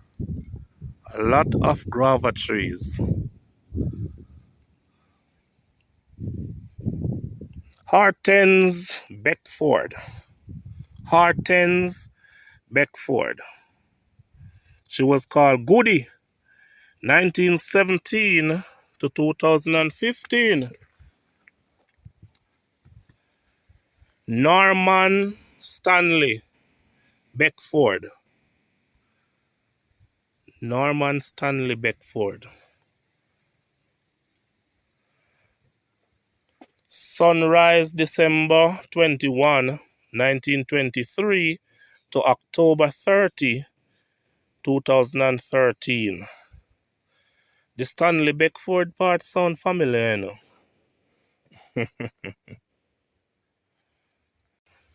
Beside Norman Stanley Beckford, we have the grave of Josilia. Okay. That's Josilia Ivy Rose Beckford, 1928 to 2012.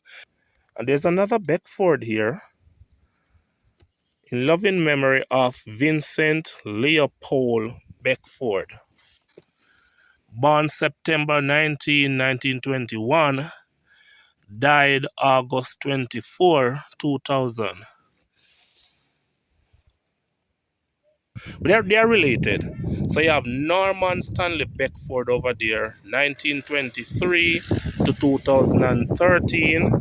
You have Josilia Ivy Rose Beckford, 1928 to 2012. Here we have Vincent Leopold Beckford, 1921 to 2000. Here we have Cecil Llewellyn Beckford, 1935 to 1998. Here we have Roy A. Beckford, 1930 to the year.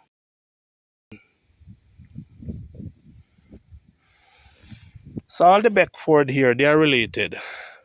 1, 2, 3, 4. 4 of them. 5. This one make 5. They are lined out here, so I don't know how they are related. Elsa Rosetta Mullins, 1921 to 2011. She's described as a dear aunt. Elsa Rosetta Mullins.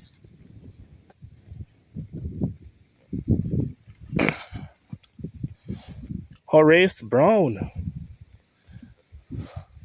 I'm gonna go inside Horace Brown's place. It says Horace A. Brown, July 11, 1917 to September 30, 1991, is described as loving husband, father, grandfather, forever loved. Who is this? Julia Plummer,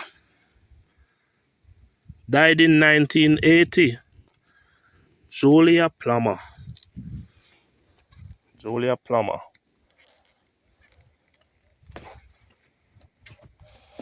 Dorothy A. Fagan, died December 14, 1985.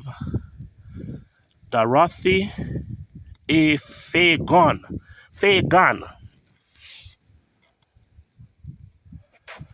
1985.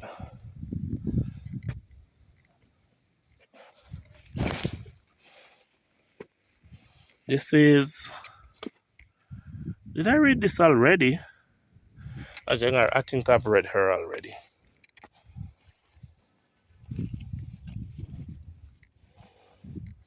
I go around in circle that I don't remember if I've read something already.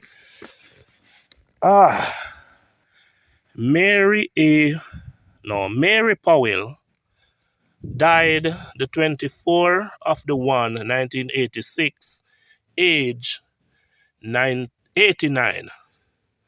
She died at age 89 in 1986. That means she was born in the 1800s. Am I right? Yeah.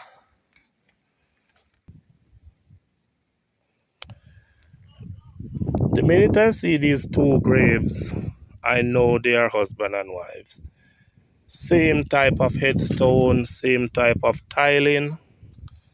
This say Austin M. Brown, July 20, 1914 to April 28, 1991. And no doubt this is his wife, Lurleen C. Brown, May 4, 1919 to March 11, 2010. Austin Brown and his wife, Lurleen Brown. I wonder how they met. You know, was it that Austin was the one who saw her and like, man, I gotta get that girl, you know?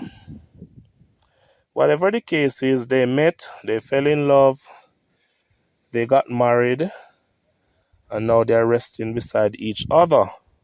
Austin died way back in 1991, and his wife lived until 2010, you know.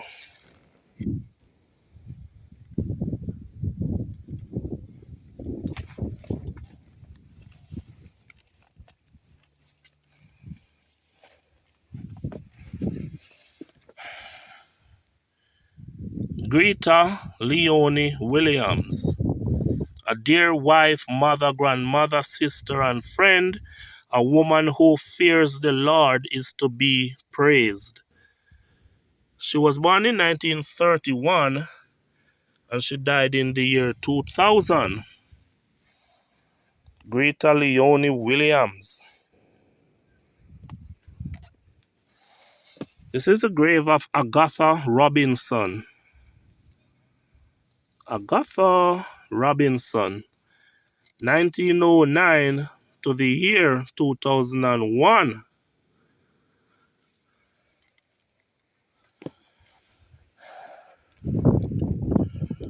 And beside Agatha is another Robinson, Verona Monica Robinson, 1943 to 2010.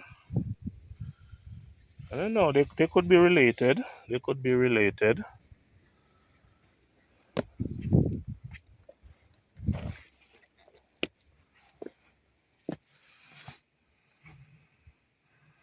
Hiram Sylvester Bennett. That's Hiram, Hiram, Sylvester Bennett.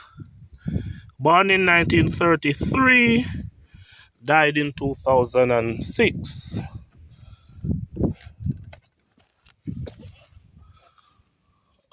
Who is this?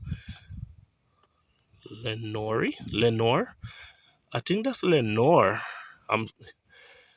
Lenore Regina Mullins. I read a lot of Mullins up here. October 15, 1916 to September 13, 2014. Lenore Regina Mullins, 1916 to 2014. This grave doesn't have any writing on it. And it looks similar. It looks similar to that one over there. But look at the design of this thing that I think they put flowers into. You know? They would drop some flowers in it. I'm a little teapot, short and stout. Here is my handle, here is my spout. I'm a little teapot, short and spouse. Here is my handle, here is my spouse. All right.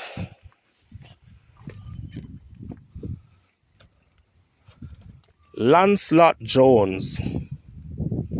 Lancelot Jones. Born June 7, 1942.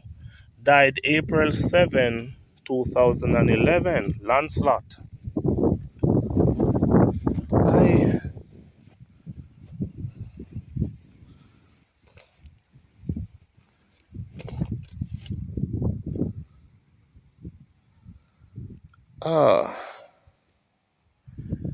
There's someone's grave here. I'm not sure to pronounce that part. Is it Isel Gloria Edwards? 1943 to 2014. Nice styling. There's one over there waiting to be tiled up.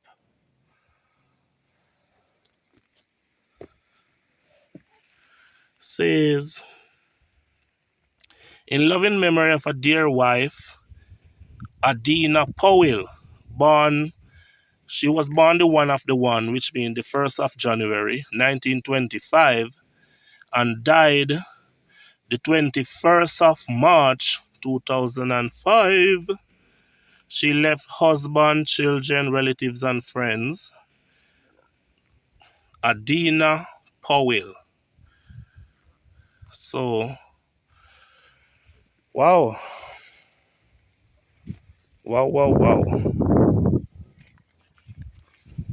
Could this be her husband? Could this be her husband? There's nothing written on it, nothing put on it yet.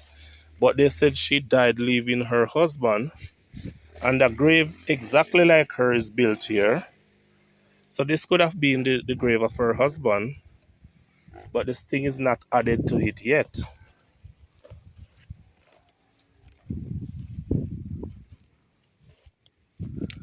I don't know. This one has nothing on it yet. Let me see this one.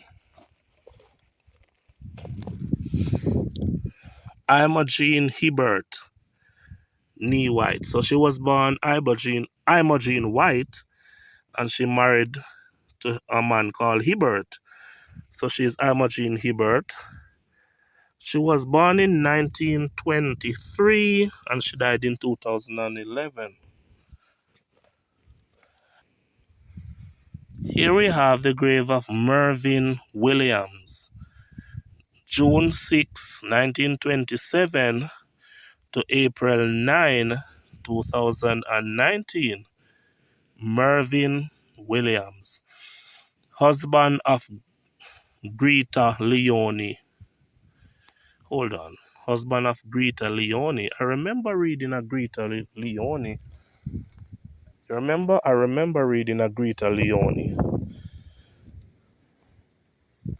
I don't know where it is. Ah, there it is. There is Greta Leone down there. Remember I read her? Greta Leone Williams. So she's buried at the foot of her husband.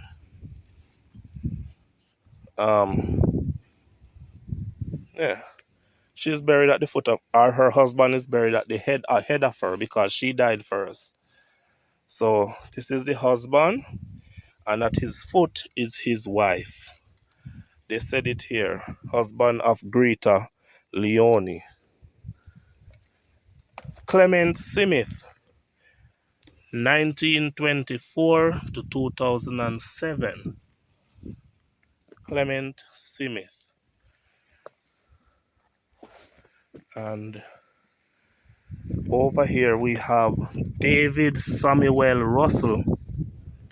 David Samuel Russell, 1908 to 1993. David Samuel Russell.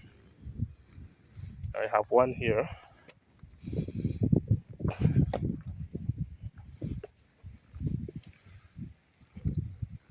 Henrietta Brown, 1886 to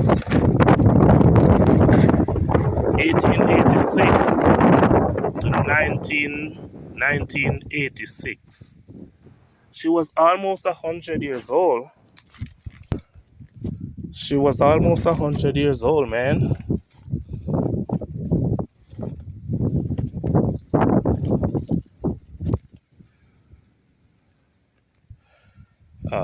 I'm gonna come back to this one.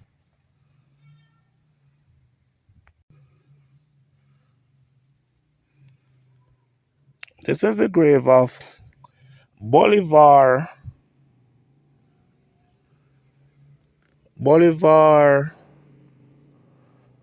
Hendricks. Bolivar Hendricks. 1924 to 2008. Remembered by wife Enid, son Howard, and grandchildren, may light perpetually shine upon him. Bolivar Hendricks, missed by his wife Enid.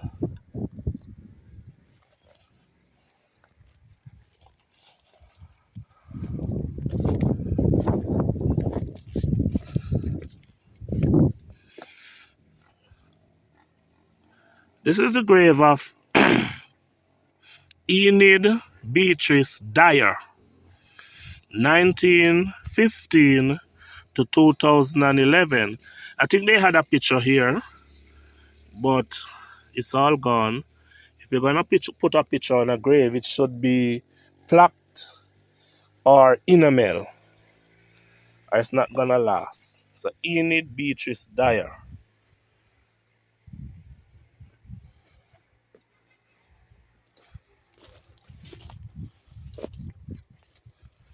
Abraham Cameron, Brother Roy, 1933 to 2017. Okay, Brother Roy. Miss you, Brother Roy. Oh,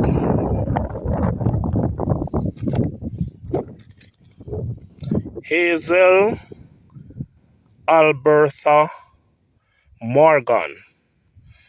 Hazel Alberta Morgan, January 18, 1932 to February 22, 2021.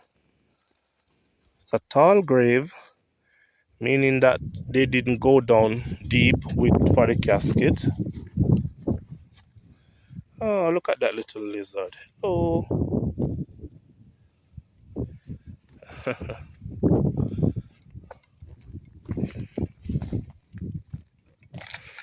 And beside Hazel Morgan,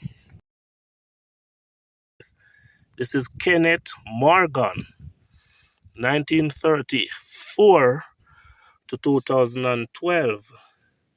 So he died first, Kenneth died first, and then over there, Hazel Alberta Morgan. So that's the wife, Hazel Alberta. Yeah. And then this is the husband, Kenneth N. Morgan. So Hazel Morgan, Kenneth Morgan, husband and wife. Kenneth died in 2012 and the wife lived until 2021.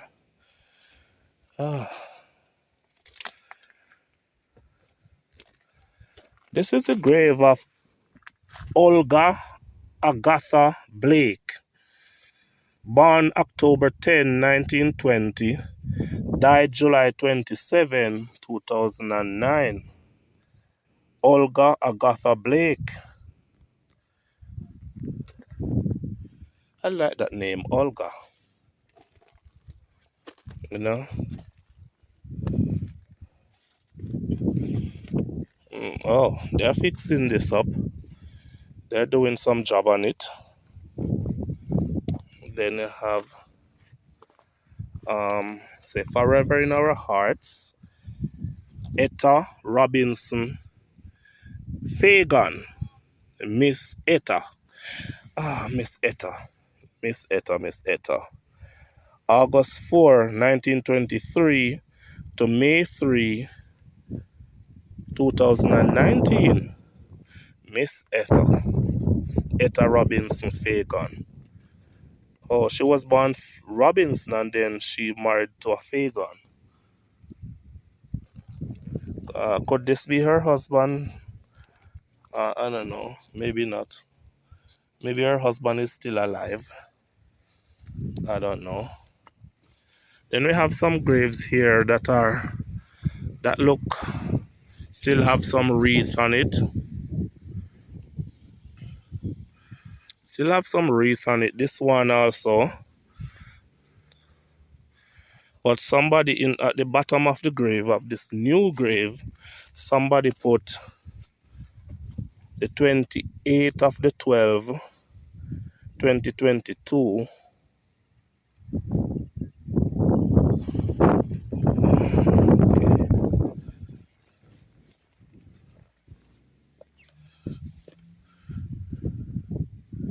Joyce Martin. Joyce Martin. In loving memory of our dear Joyce Martin, mother, grandmother, great-grandmother, great-great-grandmother. Alright, she was born June 9, 1927, and she died January 26, 2022. 5 more years, and Joyce Martin would have made it to be a centenarian. A lot of vehicles up here. Oh,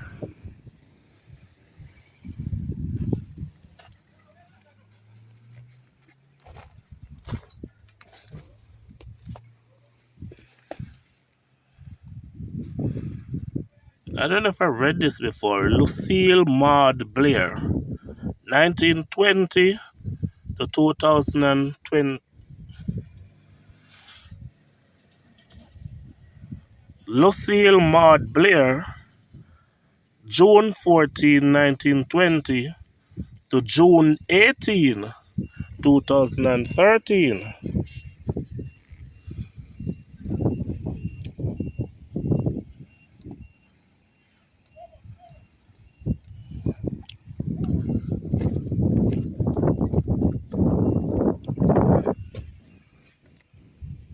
In loving memory of Hugh, that's in loving memory of Hugh Earl, what's that? Launches, 1971 to 2013. He was young. He was in his 40s when he died. Hugh Earl Launch. Herbert M. Rowe. This is the grave of Herbert M. Rowe. August 5, 1925 to October 13, 2010. Herbert M. Rowe. Right. There's some space still left. So you can see, guys, I've read out every grave. Well, not every grave, the ones that I could read. Read out those graves all the way down there to all the way there, all the way down there, all the way down there.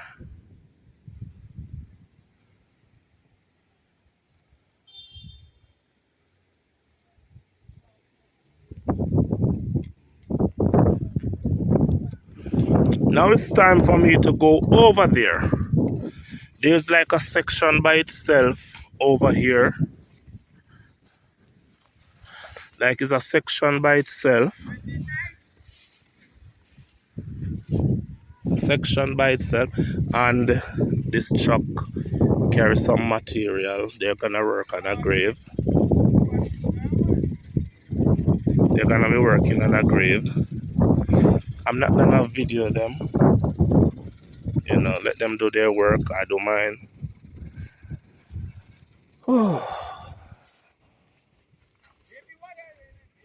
Can see here, somebody's gonna be buried. A body is gonna be buried soon.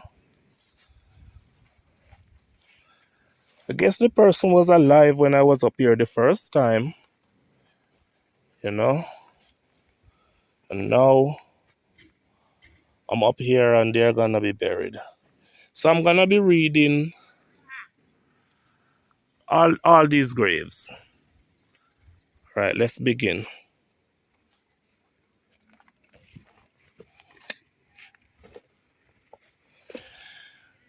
Cedric Samuels, September 16, 1946 to May 19, 2022. That's Cedric Samuels. There's no name on this, but somebody put E. Bruce. E. Bruce. Somebody carved that right there. E. Bruce. Nothing on it yet. No headpiece on that one yet. Nothing here yet. And for this grave,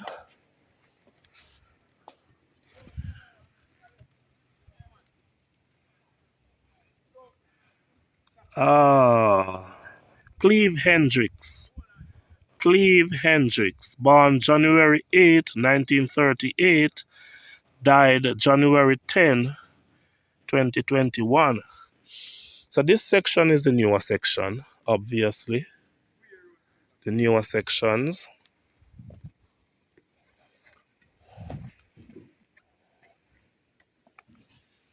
I'm under a mango tree. There are mangoes on it, but they're just not ready yet. They're green as hell.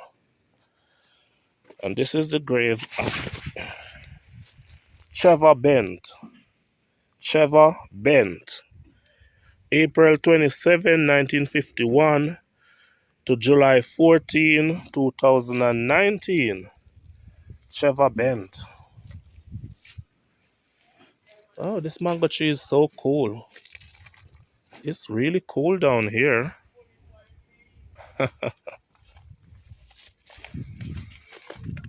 Filbert Leslie MacDonald. Filbert Leslie MacDonald. Born June 9, 1930, and he died November 14, 2014.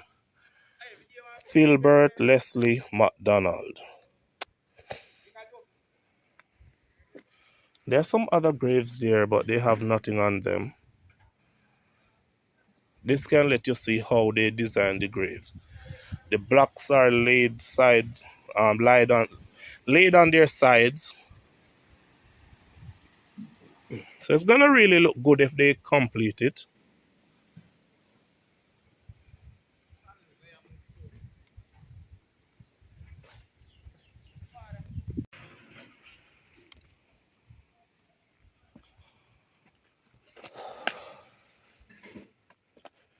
Here we are at the grave of Phyllis Baker. October 15, 1921 to September 16, 2009. So that's 1921 to 2009. Phyllis Baker. She's described as a dear mother, great grandmother, sister, and aunt. Phyllis Baker.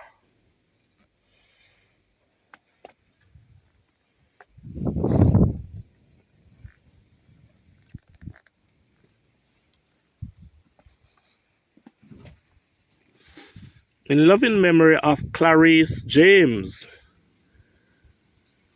Rockwood.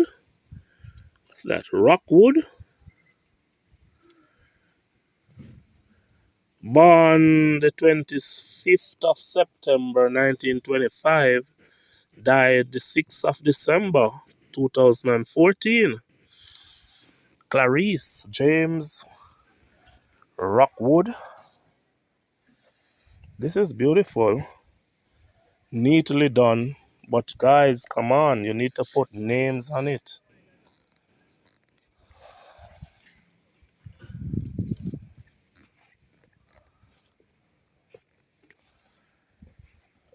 This must be a double funeral. From afar, I can see that they both of them died on the same day. I wonder what happened. All right, let me read. It says, our beloved mother, great-grand, Gretel Doreen Meikle. Born June 30, 1935, and died August 6, 2020. And they said, she has fought the fight, finishes the race, we love you always. And this one says, in loving memory of a dear sister, relative, and friend, aunt, Miss G. Sister Meikle.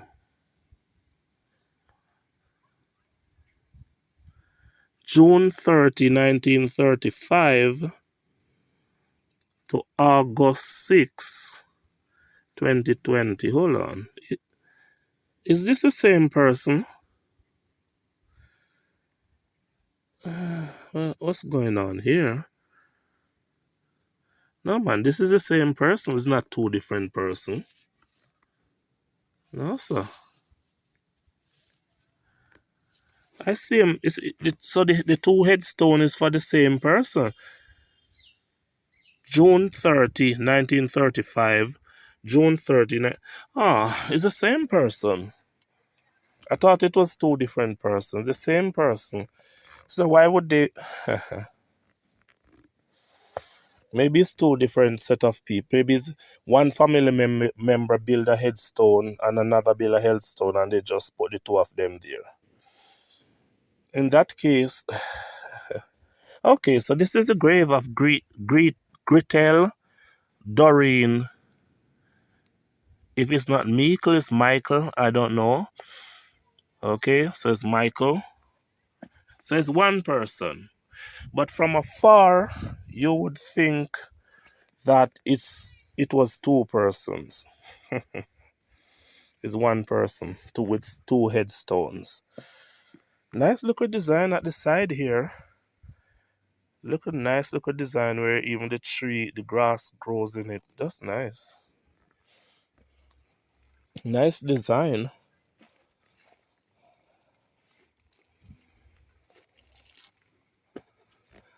I come to the grave of a man here. Hello, sir. Right? Say in loving memory of Reginald DeCosta Palmer, Mass Reggie Bradley. He was born on April 6, 1939, and he died on March 26, 2021. Reginald Palmer. We can just say Mass Reggie. So he born during the time that Jamaica was run by the British, was a colony of Great Britain, and he was a young man when Jamaica was celebrating independence. Here we are at the grave of Lenford A. Richards, Sr., June 1, 1944 to February 20, 2018. Lenford Richards.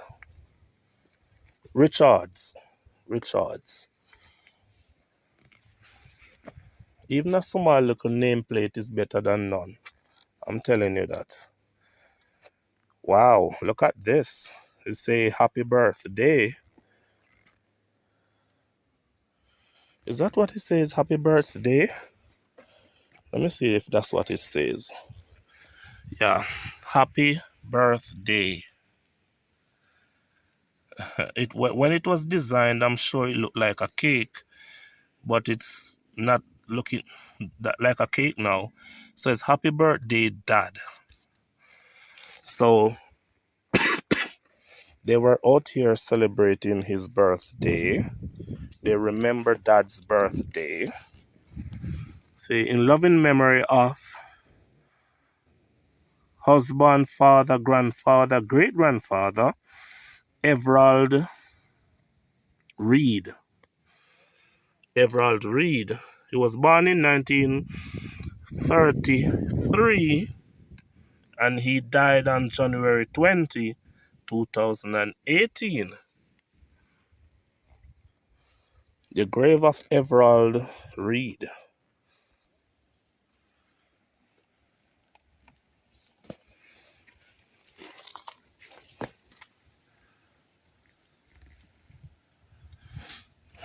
All right, I'm at the grave of Clayton, 1953 to 2012.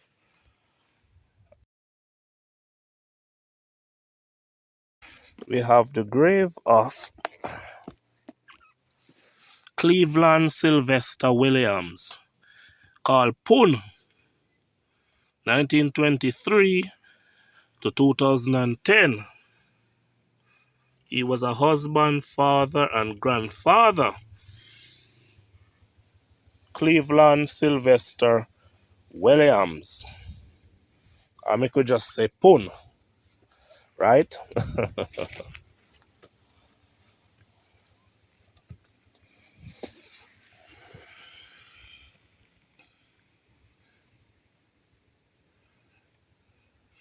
We're at the grave of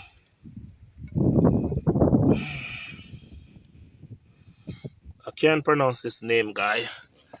Can't pronounce this name. Comrie.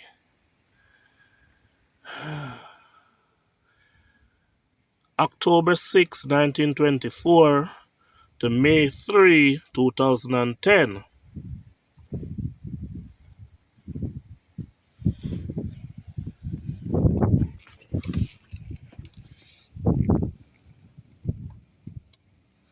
And beside is somebody with the same Comrie last name who died 2 years. So Hope Comrie, such a nice headstone. Hope Comrie, born in 1962, died on September 18, 2012. Hope Comrie, March 19, 1962 to September 18, 2012. Hope Comrie. Your grave look really nice. I love the tile. I feel this tile. Damn, I love the tile. Hope. Everyone wants hope. You know, it's hope. Yeah. Let me continue on here. But as I say, the tiling, man, I've never seen this tile before. Lovely tile. And the men did a good work too.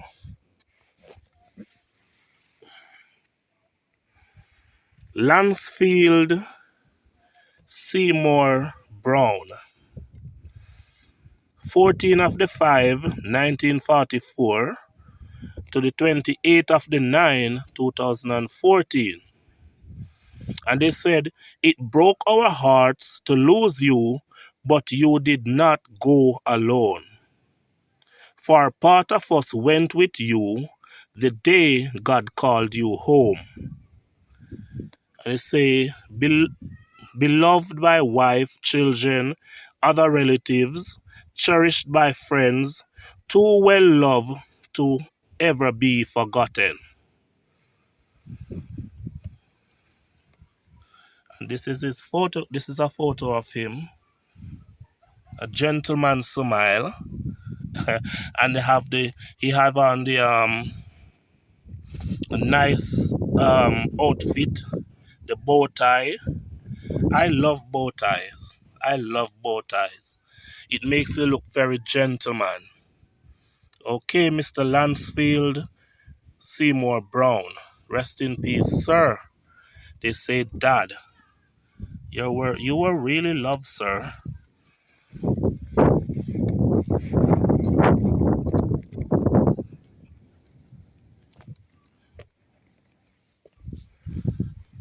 In loving memory of Hezekiah Powell, born December 30, 1916, died January 31, 2016. Almost 100, almost 100, almost 100-year-old Hezekiah Powell. That's a long life. Long life, Mr. Powell.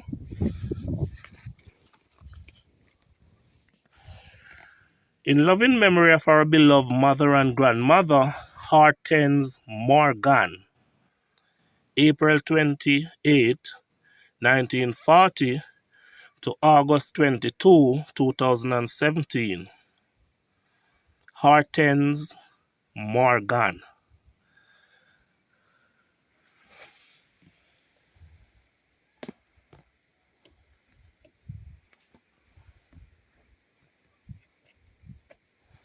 Jacqueline Joan Smith, 1971 to 2018. You were still young, Jacqueline.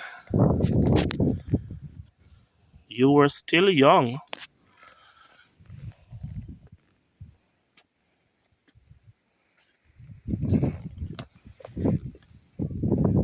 Edgar Adolpha Smith, 1941 to July 17, 2018. The both of them are Smith. They could be related. Jacqueline over there and Edgar Smith. You see those things spinning over there? We call it windmill. What windmill? Yeah, they are spinning right over there.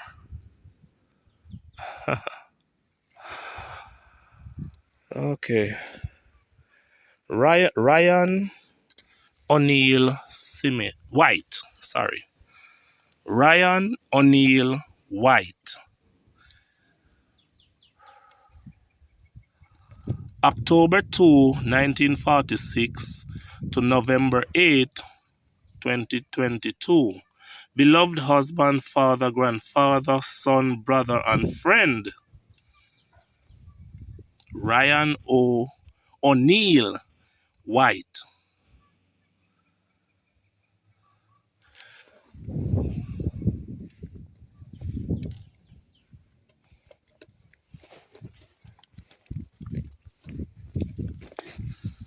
Ada Fenley Mignot. Is that Ada? No, or Bida. Okay, here's the name here.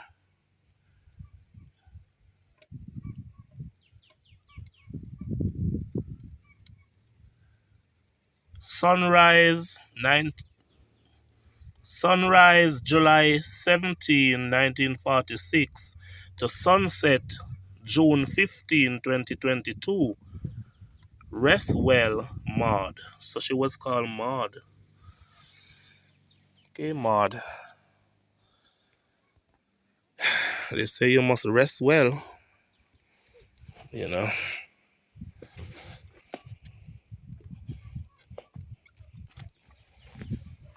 I think I can pronounce that name, right?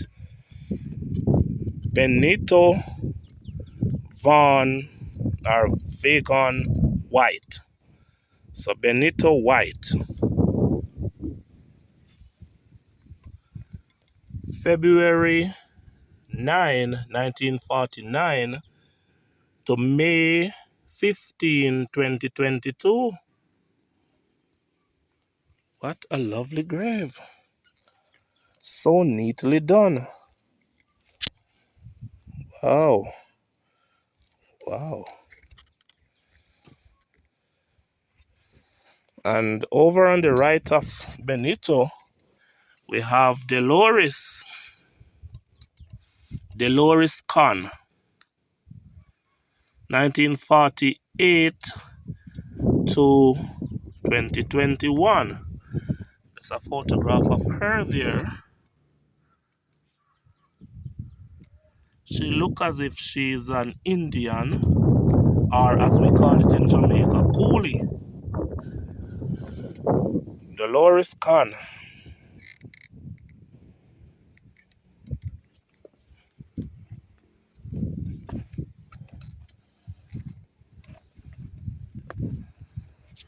Mavis Enid Stewart, Aunt May.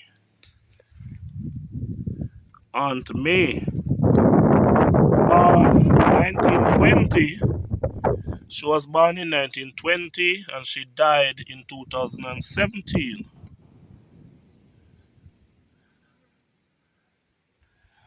Aunt May.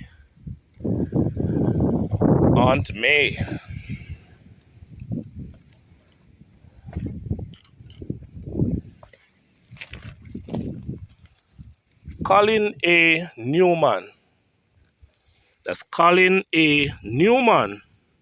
March 29, 1956 to March 8, 2017. Born in March, died in March. Colin A. Newman.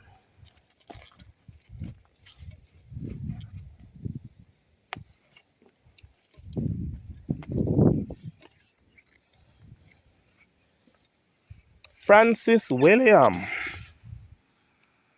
Francis William.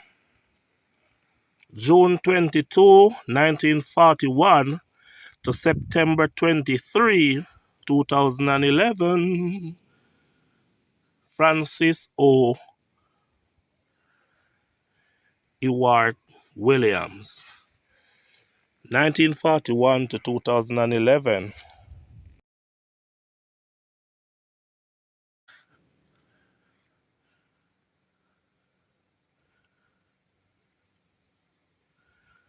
Alright, this is the grave of...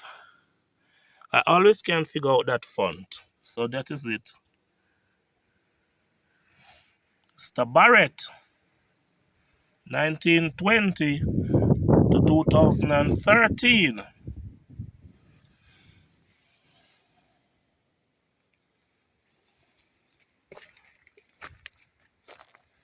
Patrick Blackwood.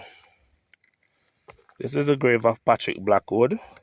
Born June 20, 1951. Died November 8, 2011. Patrick Blackwood. So he was in his 60s when he died. Hope I'm correct. Or maybe 60.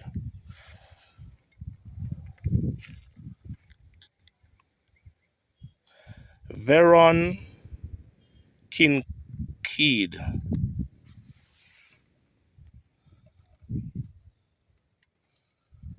1940 to 2013.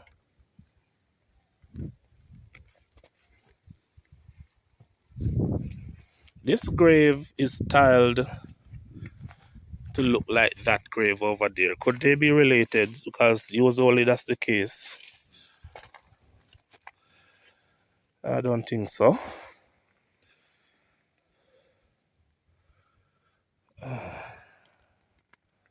No, I don't think so at all. This is the grave of Winsome Wendy Ewart. Hope I'm pronouncing it good. Winsome Wendy Ewart. Born May 13, 1948. Died August 31, 2015.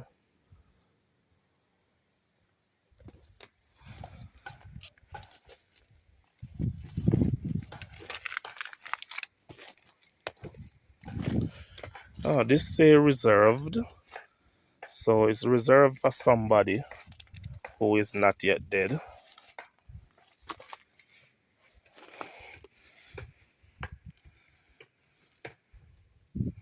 In loving memory, Melcher Gordon. Now, if you look at this picture, this is how you make a picture for a grave. Okay?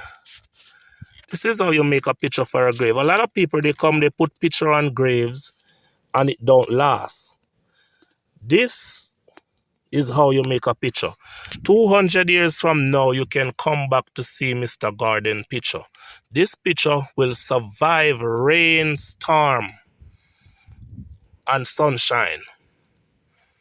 September 16, 1940 to December 5, 2016. Even the headstone itself will last a very long time, as long as there is no damage by human activities. He was beloved husband and brother, and they call him Uncle Mel.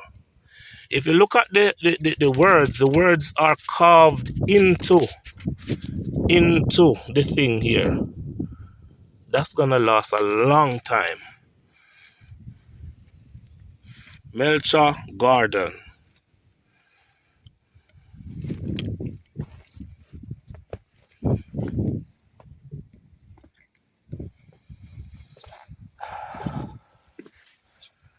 Hortense Vernon. This is the grave of Hortense Vernon. October 26, 1937 to February 16, 2017. Hortense Vernon.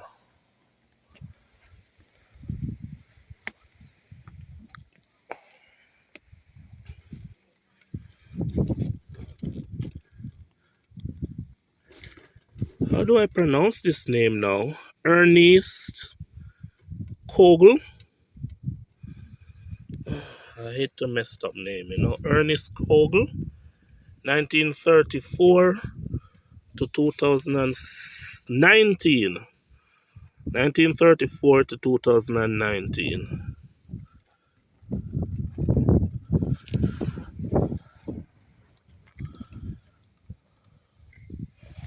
This is the grave of a young man. The minute I saw Steve, I know it can't be somebody who's old. Steve Romeo Palmer, born August 1982, died March 28, 2022. So, you know, he was a young guy. He was a young guy when he died. Steve Romeo Palmer. Say, sadly missed by mother, two children, sisters, brothers, uncles, aunts, other relatives and friends.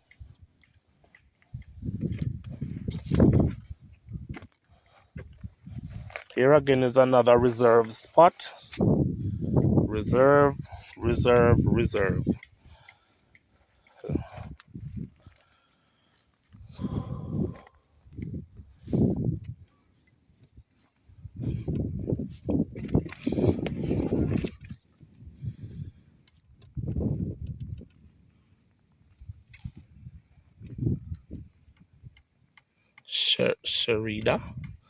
Sherida Malcolm. Oh, look at her picture. That's a nice girl. Beautiful smile, love your hairstyle, love the lipstick, love the earring. Sherida Malcolm. Sunrise May 1, 1960 to December 21, 2022. Sadly missed by father, husband, mother, children, grandchildren, other relatives and friends. Gone but not forgotten. Rest in peace. How can anybody forget this beautiful face? You won't be forgotten for a long, long time. You know, that's when everybody come and join you, Sherida. Sherida Malcolm. Beautiful. Beautiful. Wow. Wow. Wow. Wow.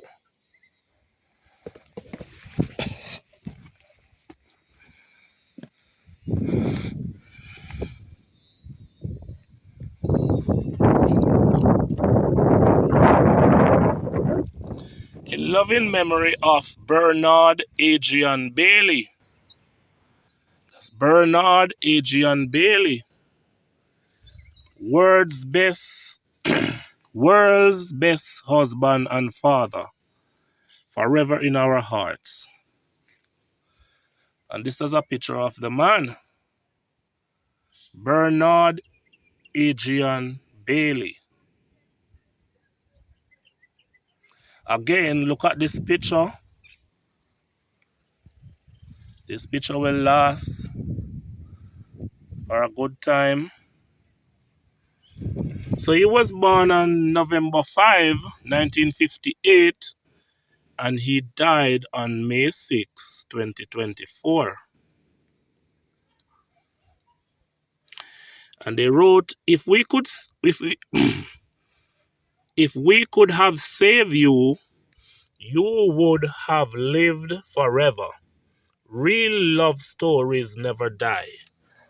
Never end. That's never end. Oh my, where did I get the word die there? This is the elegantly designed grave of Bernard Adrian Bailey. Bailey. From here we can see the Bethlehem Moravian Church over there. Remember in part 1 I have toured that church. Yes, I was over there touring the church. So if you haven't seen part 1, you can check it out where I went over there, I toured the church. So there's no need for me to go over there in part 2. I'm just finishing up the cemetery here in part 2. Rudolph Gladstone Williams. And he was called Pumpkin. February 25, 1931 to February 11, 2023. I'm also a February guy. So you're born in February and you died in February. Rudolph Gladstone Williams. That's a long life. 1931 to 2023. Bobsy Williams. That's Bobsy Williams. Called Clacken. 1936 to 2021. Bobsy. Maiselin Kinkead. I don't know. I hope I pronounced that word. Kinkead. January 2, 1942 to July 7, 2019.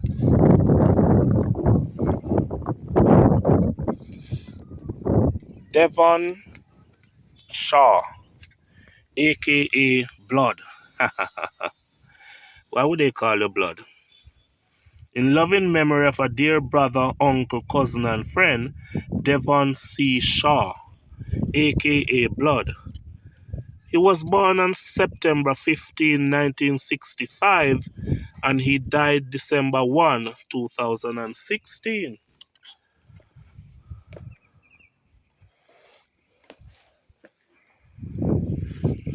Violet Roberta Morgan. She died November 28, 2016. She was born in 1932.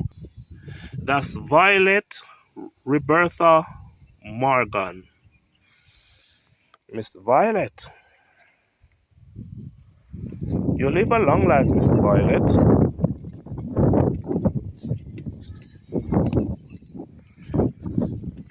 Sylvia Powell Blake. So she was born Sylvia Powell, then she married someone who's Blake. She born in 1938. She died in 2016. She must have been related to Violet Roberta Morgan because they joined their tomb together. You can see right there. Both tombs are joined together. You don't do that if they were two strangers. So Sylvia and Violet, probably they were sisters with different fathers, but they joined their tombs together, and that's a sign that they were related.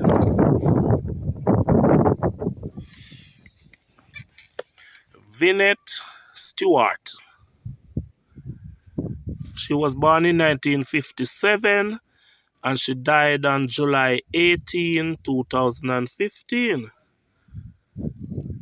They had a picture here, but as I say, you have to put something that can survive rain and sun. Now we don't know what Vinette Stewart looked like. Well, I'm going to search and see if I find a picture of her. It was 2015, so who knows? She probably was on Facebook, and maybe there was a photo obituary that I can find and show her picture. Wesley Campbell. This is the grave of Wesley Campbell. Wesley Campbell. January 22, 1938 to September 13, 2013. Okay, so he was born in 1938 and he died in 2013.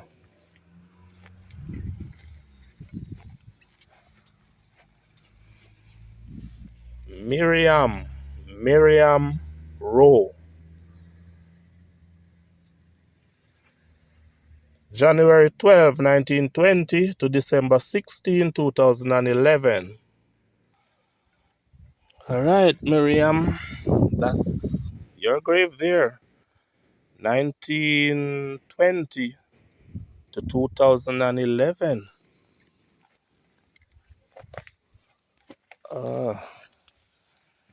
This grave is the grave of Muriel Maud Kinglock.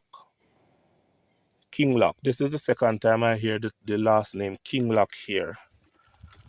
Muriel Maud Kinglock. She was called Mary. She was born on March 8, 1914. She died May 19, 2012. The grave of Muriel Maud Kinglock.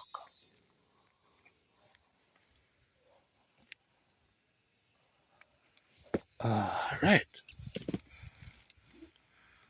Adessa Owens, July 23, 1950 to March 20, 2014. Adessa Owens, 1950 to 2014. She was still young. She was in her 60s, early 60s. They joined her grave with somebody here. Could be her husband, I believe. But nothing is added there yet. So you don't know.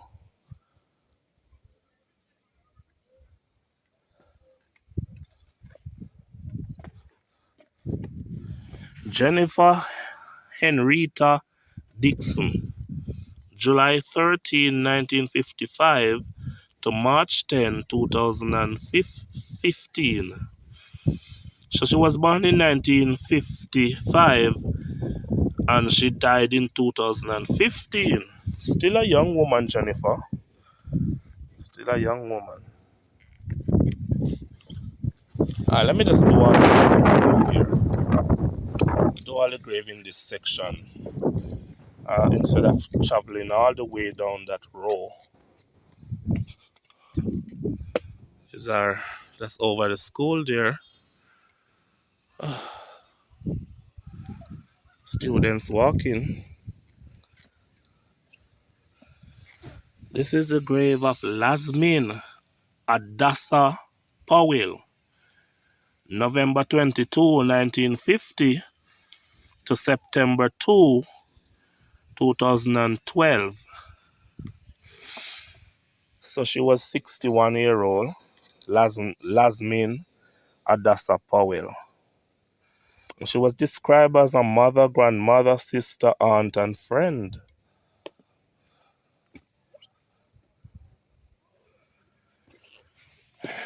This is the grave of Petrona Arlene Christie, in loving memory of Petrona Arlene Christie, February 22, 1965 to October 7, 2014. Sadly missed by family and friends. Your presence we miss. Your memory we always cherish. Petrona Arlene Christie. She was still young. 1965 to 2000, that would be 35. Then they put 14 on it. So she was about what, 49-year-old? Yeah, that's a young woman, same way, man. Why do I think I know this picture? Why do I think I know this picture?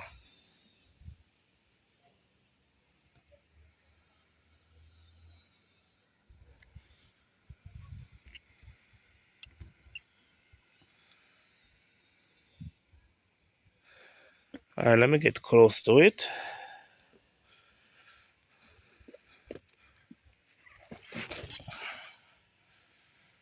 Say, in loving memory of a husband, father, grandfather, and brother, Donovan Anthony Hilton. Donovan Anthony Hilton. Love and miss you, Pops. Pops mean daddy. That's what it means. Love and miss you, Pops. April 22, 1958 to June 2, 2020. You know. So he was in his 60s when he died. Donovan Anthony Hilton. His face looks familiar. And below that it says, no man is indispensable, but some are irreplaceable. His friendship was an inspiration, his love a blessing. He was beloved in life. He loved his wife and sons. Donovan Anthony Hilton.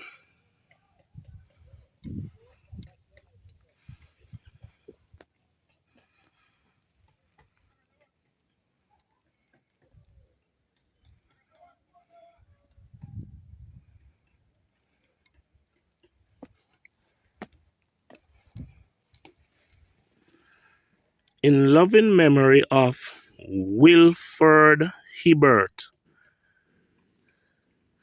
April 25, 1935 to July 21, 2016.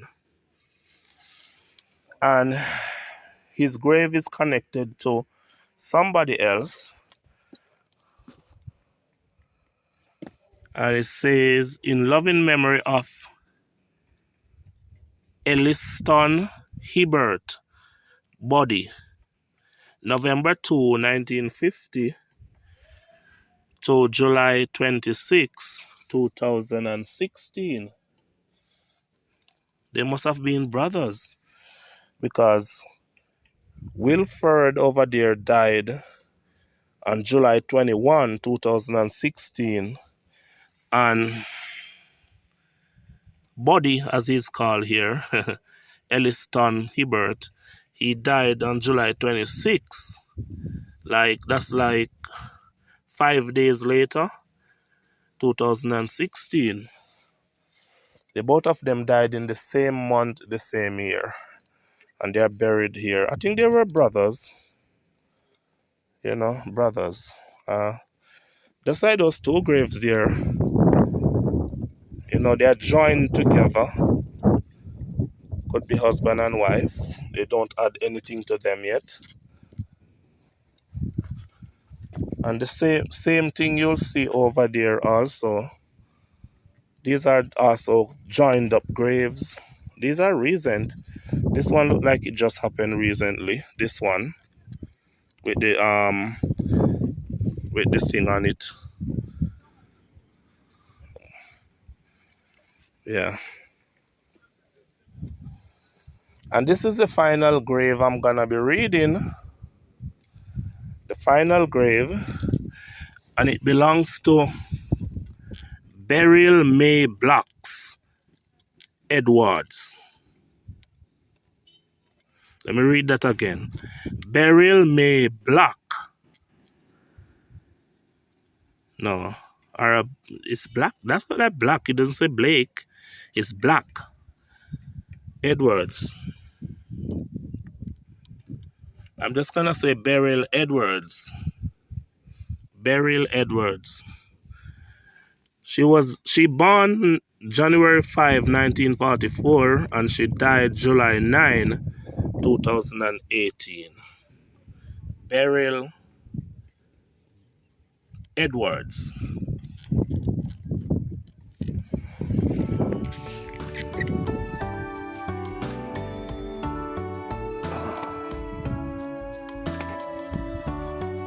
All right, guys, so I've come to the end of part 2 in my tour of the cemetery here at Bethlehem Moravian Church here in Malvern.